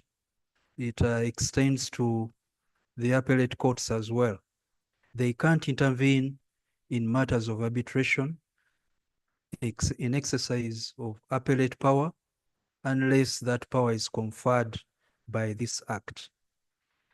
So you examine the Act to determine the extent of the appellate jurisdiction that it confers, and you find it in Section 38. Under that section, the power is reserved to the parties. But even for the parties, it is limited to points of law.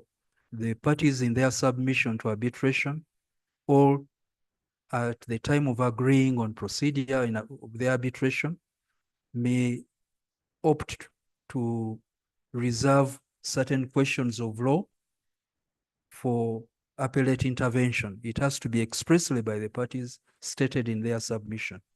So unless the parties reserved power in the court does not exercise appellate jurisdiction at all in arbitral awards. The second option, again in the same section, you find even when they reserve that power, appealing from a decision of the High Court is with the leave of the High Court or with the leave of the Court of Appeal. So it all begins with the autonomy of the parties reserving that power or conferring that power to the High Court to consider matters of law on either of procedure or substantive matters arising out of the award. So outside that limited scope, it has been my view in some of the decisions I've made that there is no appellate jurisdiction beyond the High Court on decisions of enforcement or setting aside. What the litigants do, they invoke the general provisions of the Civil Procedure Act, I think section 79 or thereabout, which allows appeals from decisions of the High Court. So the question has always been, can you invoke a general provision on appellate power when the act itself, the specific act governing that process, has not created that power? It has consciously limited that power to those few scenarios. That has always been my concern. But I've seen a number of appeals going as high as the Supreme Court, after the High Court has pronounced itself on whether or not an award is enforceable or should be set aside. I think, with due respect, with a lot of respect to the superior courts, that they may have to reconsider these provisions. Do we help the design of the act, which is about finality? The parties chose to avoid court, except in these limited situations, by opening up the entire litigation process to them, not at trial this time around, but at appellate level. In my view, it defeats the entire design of the act. You cannot limit intervention in if I would call it hearing at first instance, and yet open it up entirely for the appellate processes. That is, it runs contrary to the entire design of arbitration. So, but I seem to be alone in my view, or in my expressions. I have not received any support from other judges yet, but that is the view I've taken based on my interpretation of this, that I don't believe, if you look at the law strictly, that any decision of the High Court, either setting aside or enforcing an arbitral award, is appealable, because there is no right of appeal under the Act, and you can't resort to the general provisions of the Civil Procedure Act, because those are excluded by Section 9 of the Act, except for the inherent jurisdiction, which can never be taken away by legislation. But any other type of jurisdiction is limited by statute.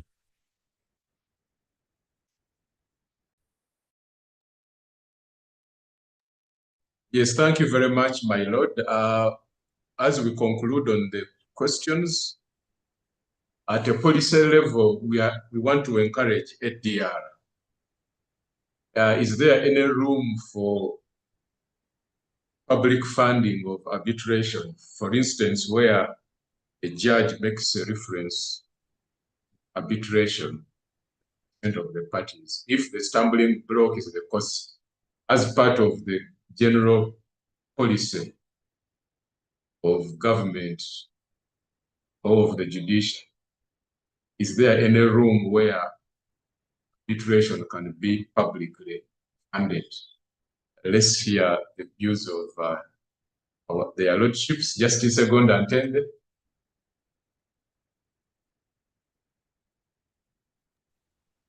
Thank you, Mr. Nerima. Might I just start initially by commenting on the previous remarks by my brother Just Muviru, that he appears to be alone on the fact that no appeal lies. I think there are a couple of decisions of the Supreme Court that have affirmed the view he holds.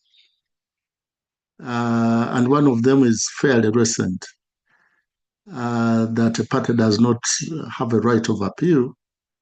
And there is one that is quite old. So just maybe you are in good company. Now, turning to the question of funding, there is no provision in the current setup. Should there be? I mean, once a party, the state has provided a public facility and it pays for it. If a party chooses a private facility, he should be able to pay, or they should be able to pay for the cost. You won't have an agreement where you probably indicate what the cost of arbitration would be, and then say you should foist it on the public purse. I think arbitration should remain a procedure that is funded by the parties rather than by the public purse. Thank you. Thank you. Justice Mubiru, any thoughts on funding arbitration and other methods of ADR? I would agree with the Honorable Justice Segonda. This is a private avenue. It is very difficult to justify the application of public funds to what is essentially a private process or arrangement. I know it has many benefits for as a supportive or an alternative to litigation. It enables the courts to manage their caseload better if you have more people going for arbitration away from the formal processes. But I don't think that is reason enough to apply public funds to that process. I would say for the time being, I can't think of a proper justification for public funds being invested in arbitration.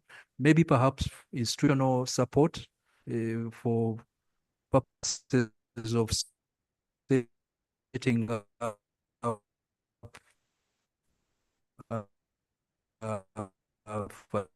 facilities where extent to which you could justify public funds applied in arbitration, setting up the infrastructure that just as we have the law, we could also see what other structural needs there may be to enable, just as courts are constructed and they are used by now we have mediation going on within the court annexed mediation, but we could have similar arrangements for supporting institutions that are offering arbitration as an alternative, rather than financing the actual process itself.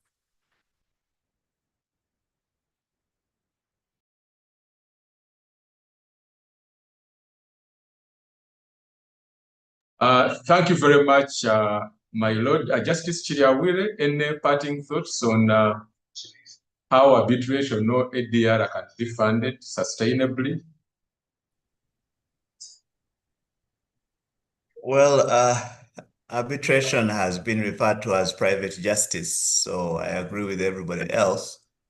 That's difficult to get public funding for private rights of that nature.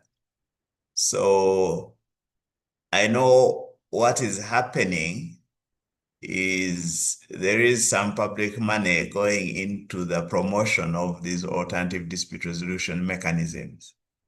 And I know that some of the, for example, mediators do get public funds, but the amount they get is so small. It's nothing compared to what an arbitrator would charge.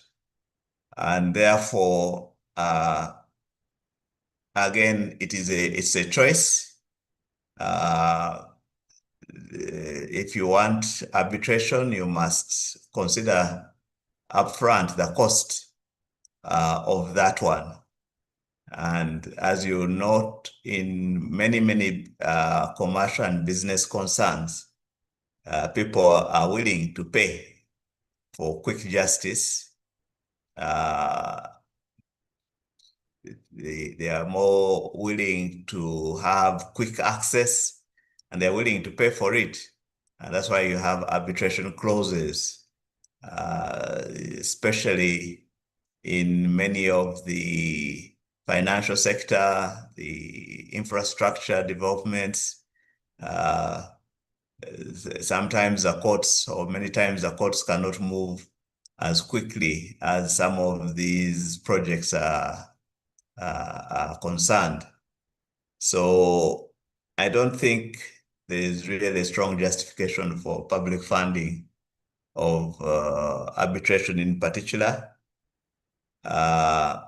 What I'd like to ask people to get familiar with is the recently written policy paper, which is available at the Ministry of Justice for ADR. So there is, I think it's going to move into a white paper soon. So look at it and give your comments. Because at the end of the day, it will get into becoming an ADR law. Yes. So that's my comment. The short version is no. You should pre-plan your funding of arbitration. Yes, thank you very much, my lord. We've come to the end of the question and answer with the panelists. We shall now read out a few questions for the panelists to answer. A number of participants, and we have so many. Currently, I can see 113 participants in the webinar. Someone asked, in which part of ADR does plea bargain fall? This is not strictly arbitration, but maybe very quickly. In which part of ADR does plea bargain fall? You know, when we were in law school, they used to say that you could not compromise a matter against the state. I think now we know it is not true. So we're getting alternative justice resolution also in criminal law. We have plea bargain, we have diversion, we have family circle. Many of these are evolving to, of course, we have the old conciliation. There is now a growing area of ADR in criminal law, and that is where plea bargain would fit. It is not fitting in arbitration, but it may gain some of the skills from mediation, for example. And of course, the victim impact, all of those have to have a role to play in fast-tracking criminal justice. Yeah, that's what I would say.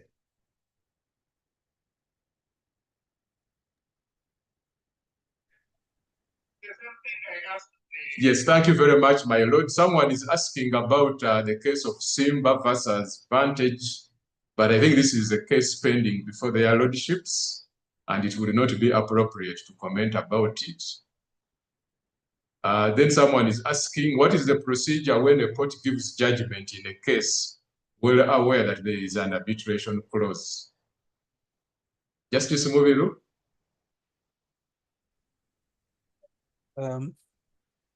It is, I think, a jurisdictional issue.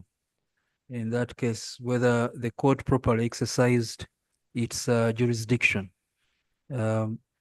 If a court proceeds with a hearing without first deciding whether or not that matter should be sent for arbitration in terms of Section 5, I would think that that court is improperly exercising its jurisdiction over the matter. It may decide wrongly that probably the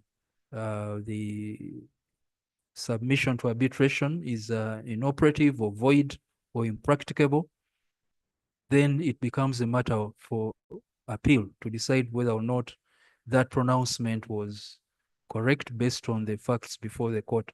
But if it is simply silent and then it exercises its jurisdiction over that matter without addressing that fundamental aspect of the law, it is potentially, in my view, a ground for declaring a mistrial, because why do you take over jurisdiction or exercise jurisdiction in a matter that the law mandates you to send to arbitration? The only circumstances you can try the case is where you've found that for one reason or another, under the exceptions, the matter should not be submitted to that could be one view. But I'm also aware there could be a counter argument that it is not a fundamental issue.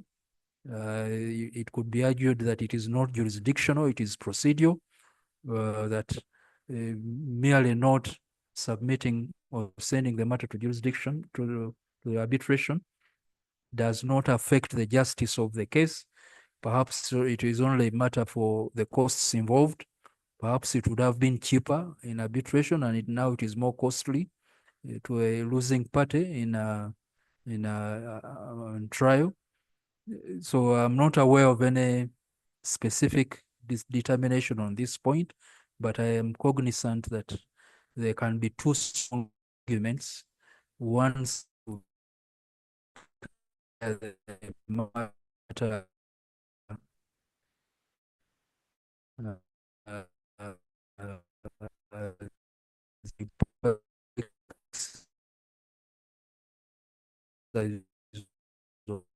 jurisdiction.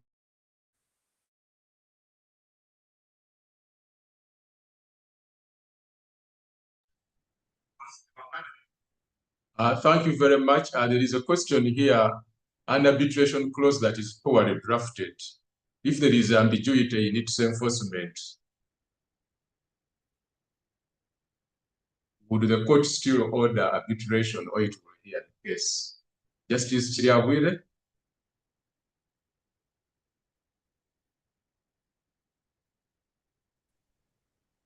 Yeah, as long as you would find the intention to arbitrate and the rest of the clause is salvageable, the matter will be referred to arbitration, because as we kept saying right from the very beginning, in arbitration, party autonomy is very, very, very critical. So if the parties are clear, if the court is clear in their mind that that is what they wanted, then it would allow them. And you can even cure those areas that are problematic. Now, if, for example, it's not just ambiguous, but there is clearly no intention to have arbitration, then the court will not uphold it. If there was no consent on the other side, for example, if there is no arbitration clause in existence, is another example, then that is a different question altogether. If people just thought about it but didn't concretize it. But remember, just like in a contract, an arbitration clause can also be oral. It can also be established from various correspondence between the parties. It doesn't have to be necessarily a clean cut agreement or clause, even exchange of correspondence, as long as the end result is the parties have agreed to go to arbitration, the courts will uphold it. Thank you. Next question. How do you go for arbitration process in a criminal case? Justice Mubiru, any thoughts on this? Sorry.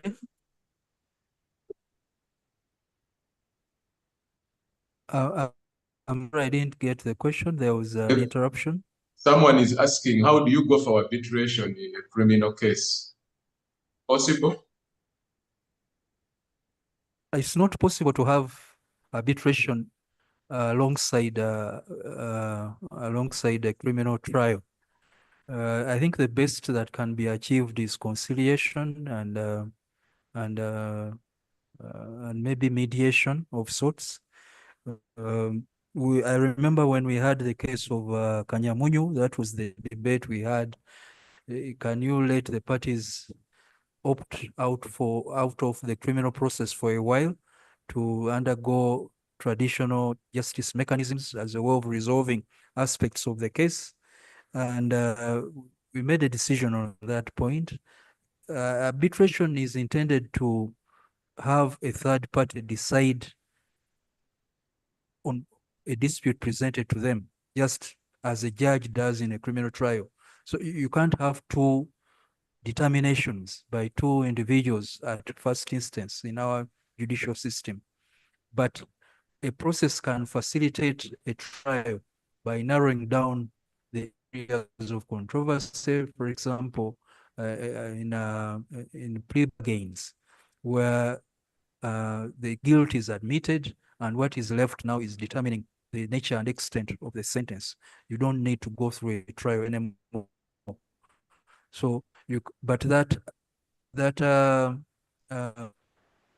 agreement on plea bargain is achieved by some kind of conciliation, at best mediation. You cannot have arbitration as part of the criminal trial process. Yes, thank you. I think under the law, an arbitrator cannot make an adjudication in criminal case to determine whether someone is guilty or not and to sentence. But my Lord Justice Chirabwere, and I have heard you many times in your court, the Court of Appeal, always ask about the underlying dispute between the parties. Many times there is an appeal or a case, whether civil or criminal, but when there is something underlying, Justice Chirabwere, can you share with us a little bit of perspective how we can utilize ADR, including arbitration, to resolve underlying disputes, even if they might manifest as a criminal case or a succession case, but when there is something underlying, such that if we solve it, the manifestation would also be resolved. Well, you're asking for a crash course on what amounts to a dispute and what are the pull and push factors that cause a dispute to exist. And sometimes, or should I say many times, the way the dispute is talking about what happens in our regular courts, the way the dispute is framed does not address the underlying factors.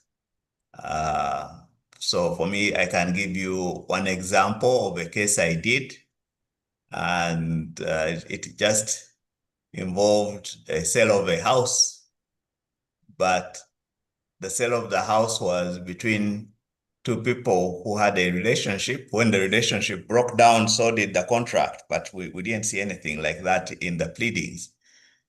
But when we're able to ascertain that, for example, there was hurt, and what one of the other parties required was an apology, and the apology was given, the contract was put back on course, and a consent judgment was entered.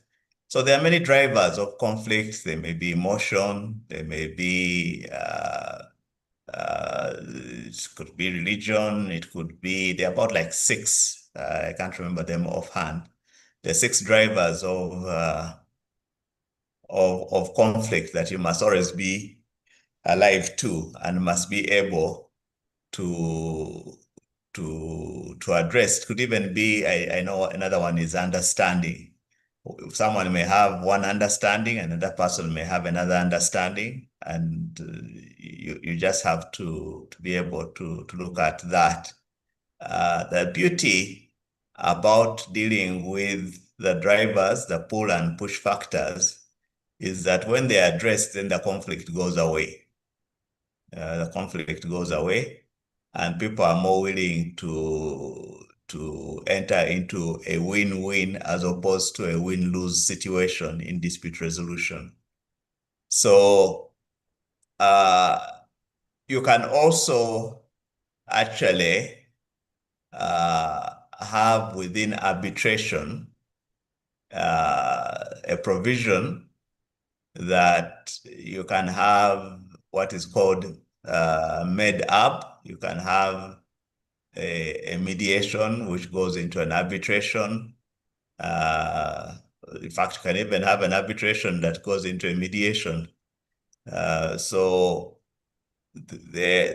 what is happening increasingly is people are building more and more hybrids of dispute resolution.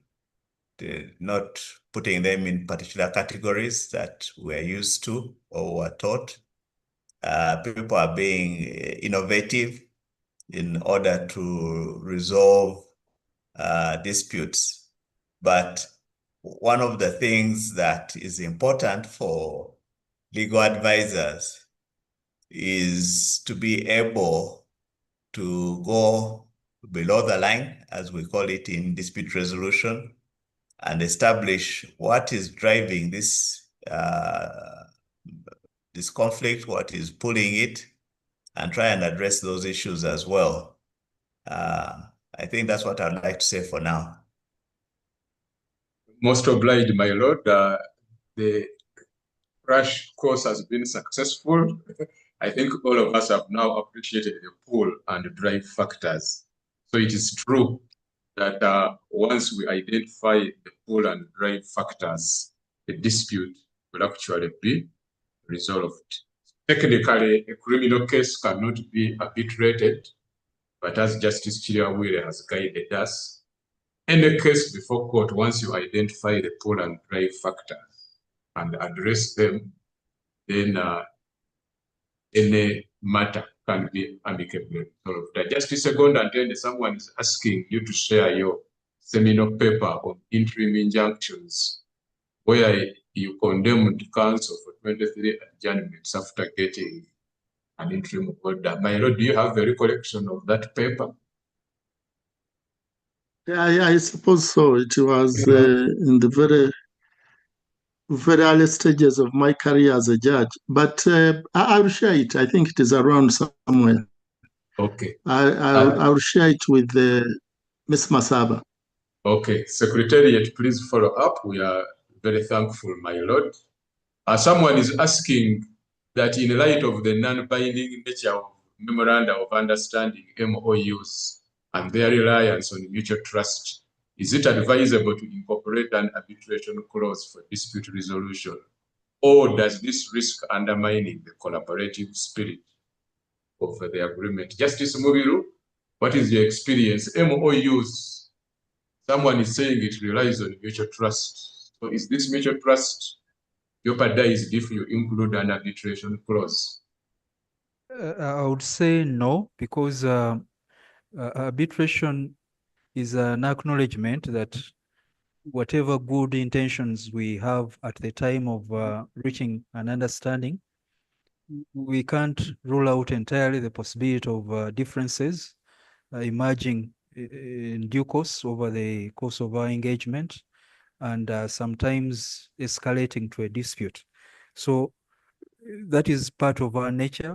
We can never tell which circumstances might change our perspectives, the ones we had at the inception of our arrangement. So it is, I think, prudent to include a clause on arbitration because it is treated as an independent agreement.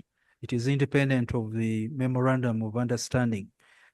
Much as the memorandum is never intended to be enforceable, the clause on arbitration would be enforceable. It would allow the parties an avenue to pursue a course of action that helps them resolve their dispute amicably. I don't think it is contrary to the spirit of mutual trust at the time of inception of that relationship. I don't see any inconsistency between such a clause and the spirit of an MOU.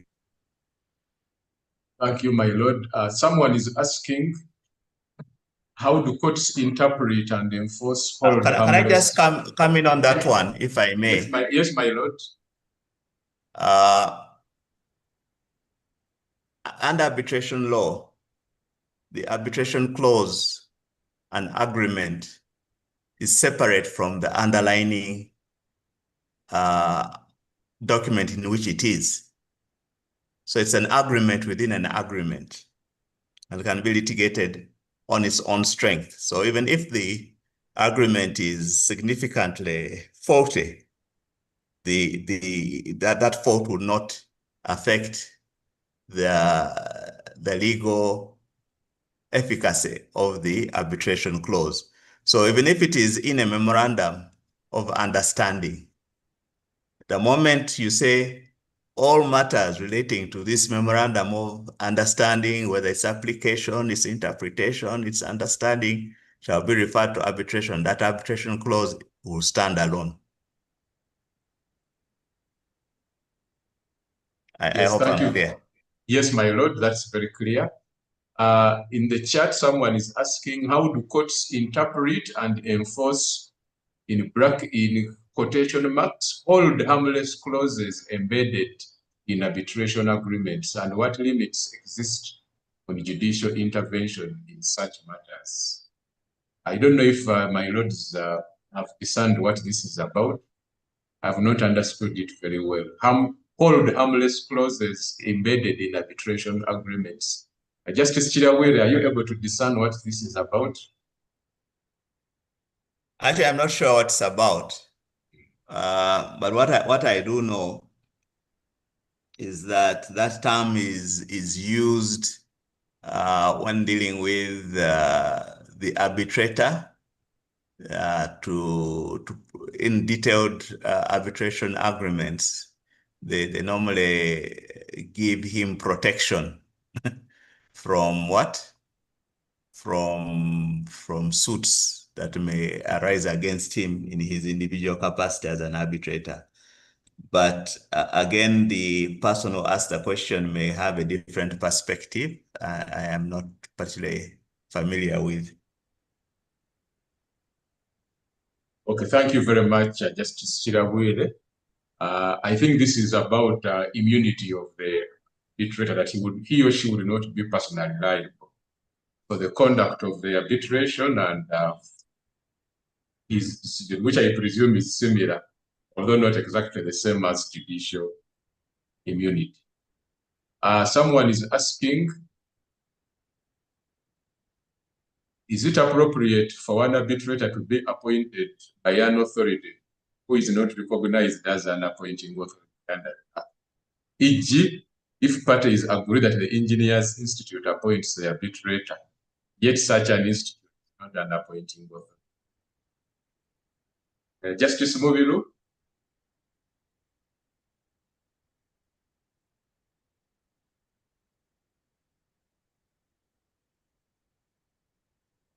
Justice Mubiru?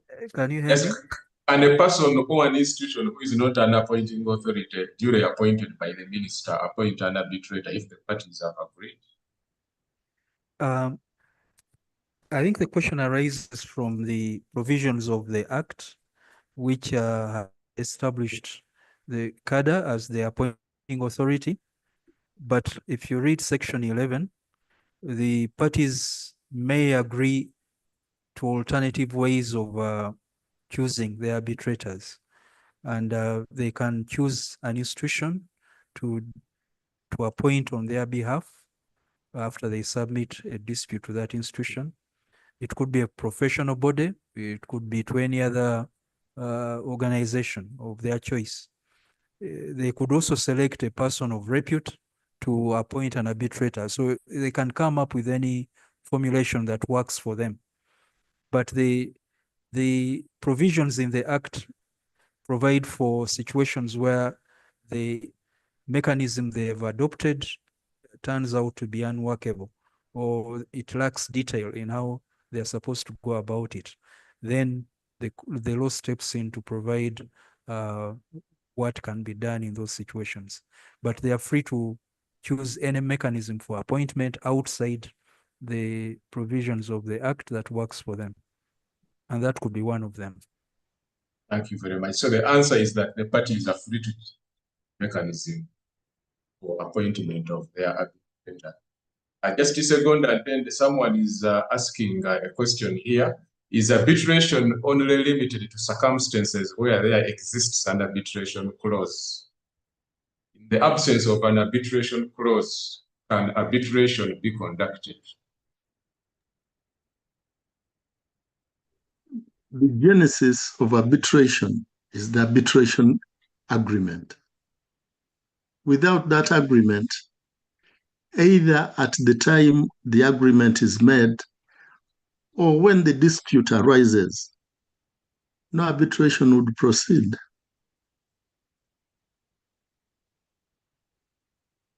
I think this participant is asking about absence of an arbitration clause in the original agreement. Is what I'm saying. If there is no arbitration clause in the original agreement and no dispute arises, there would be no need for arbitration. If a dispute arises and the parties choose at the time the dispute arises, agree to submit the dispute to arbitration, that is fine. I think that is very clear, my lord. Thank you for that guidance, that parties can agree either before the dispute arises or after the dispute. But the bottom line is that the parties must agree to arbitrate. My lord, Justice Egonda Ntende, someone is asking about decisions in other jurisdictions about access to justice. And he's citing a case of Uber versus Heller in the Supreme Court of Canada, where the court struck down a clause requiring Uber drivers to arbitrate. In a situation where the applicable ICC rules required filing fees exceeding an Uber driver's annual income. And he says Indian courts have taken a similar approach with contracts imposing foreign seats of arbitration on weaker parties. Does this trend risk whittling away certainty that makes arbitration attractive, or it is a necessary correction? And closer to home, how should Ugandan courts approach similar clauses under the Act? Justice Egonda Ntende, there are issues of access to justice and affordability.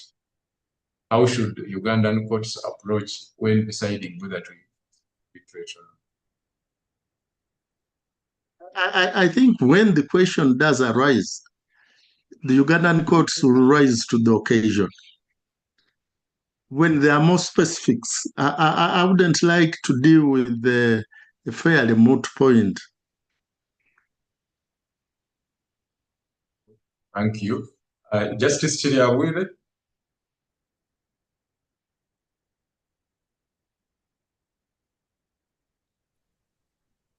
I think one needs to read those cases. I'm not very familiar with them.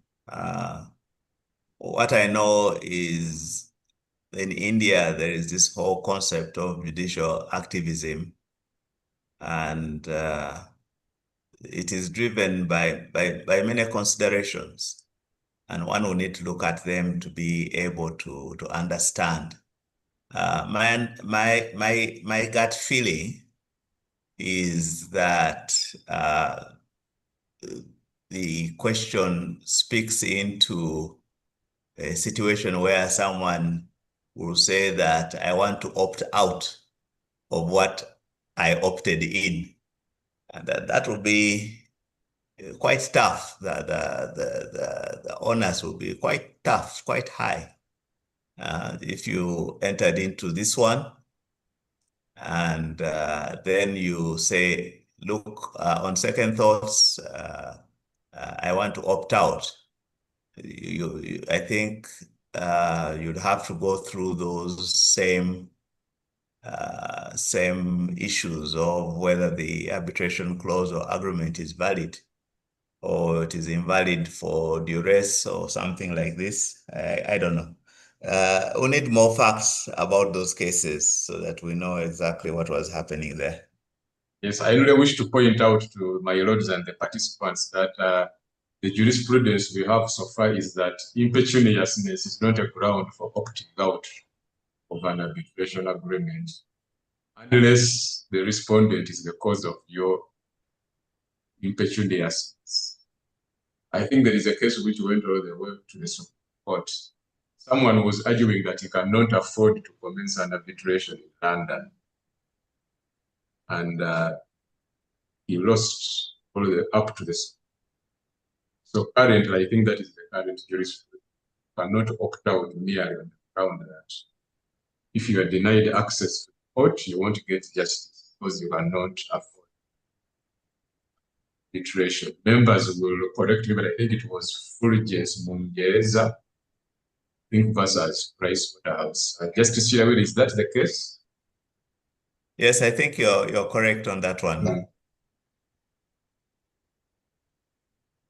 Okay. Someone is asking about filling in gaps and arbitration clause, but I think your lordships have already guided that so long as the court can determine that there is an agreement, arbitrate will enforce. Because someone is asking if an arbitration clause is in the main loan agreement, but not in the contract of guarantee, does it bind the guarantor? I think this one is fact specific. It might not be easy to answer it. And this juncture, I think, questions in a chat, and I'd like to hand over the mic.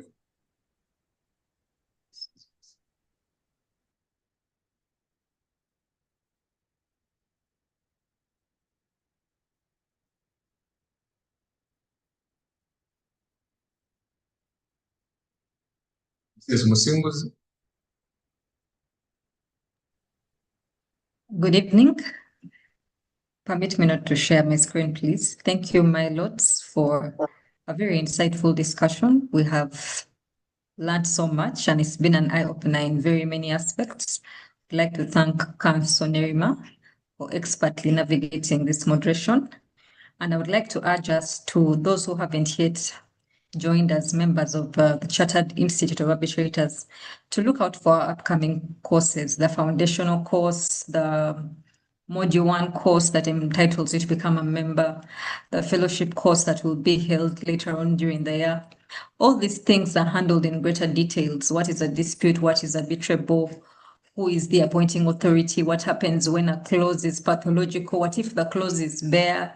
What is the role of courts? To what extent can they intervene? So all these shall be handled in deeper detail. Please follow us on all our social media handles. We shall be posting our upcoming programs and looking forward to having you join us. Thank you very much to the Secretariat and to the Steering Committee for putting this up, and we look forward to hosting you very soon for yet another insightful discourse. Have a good evening.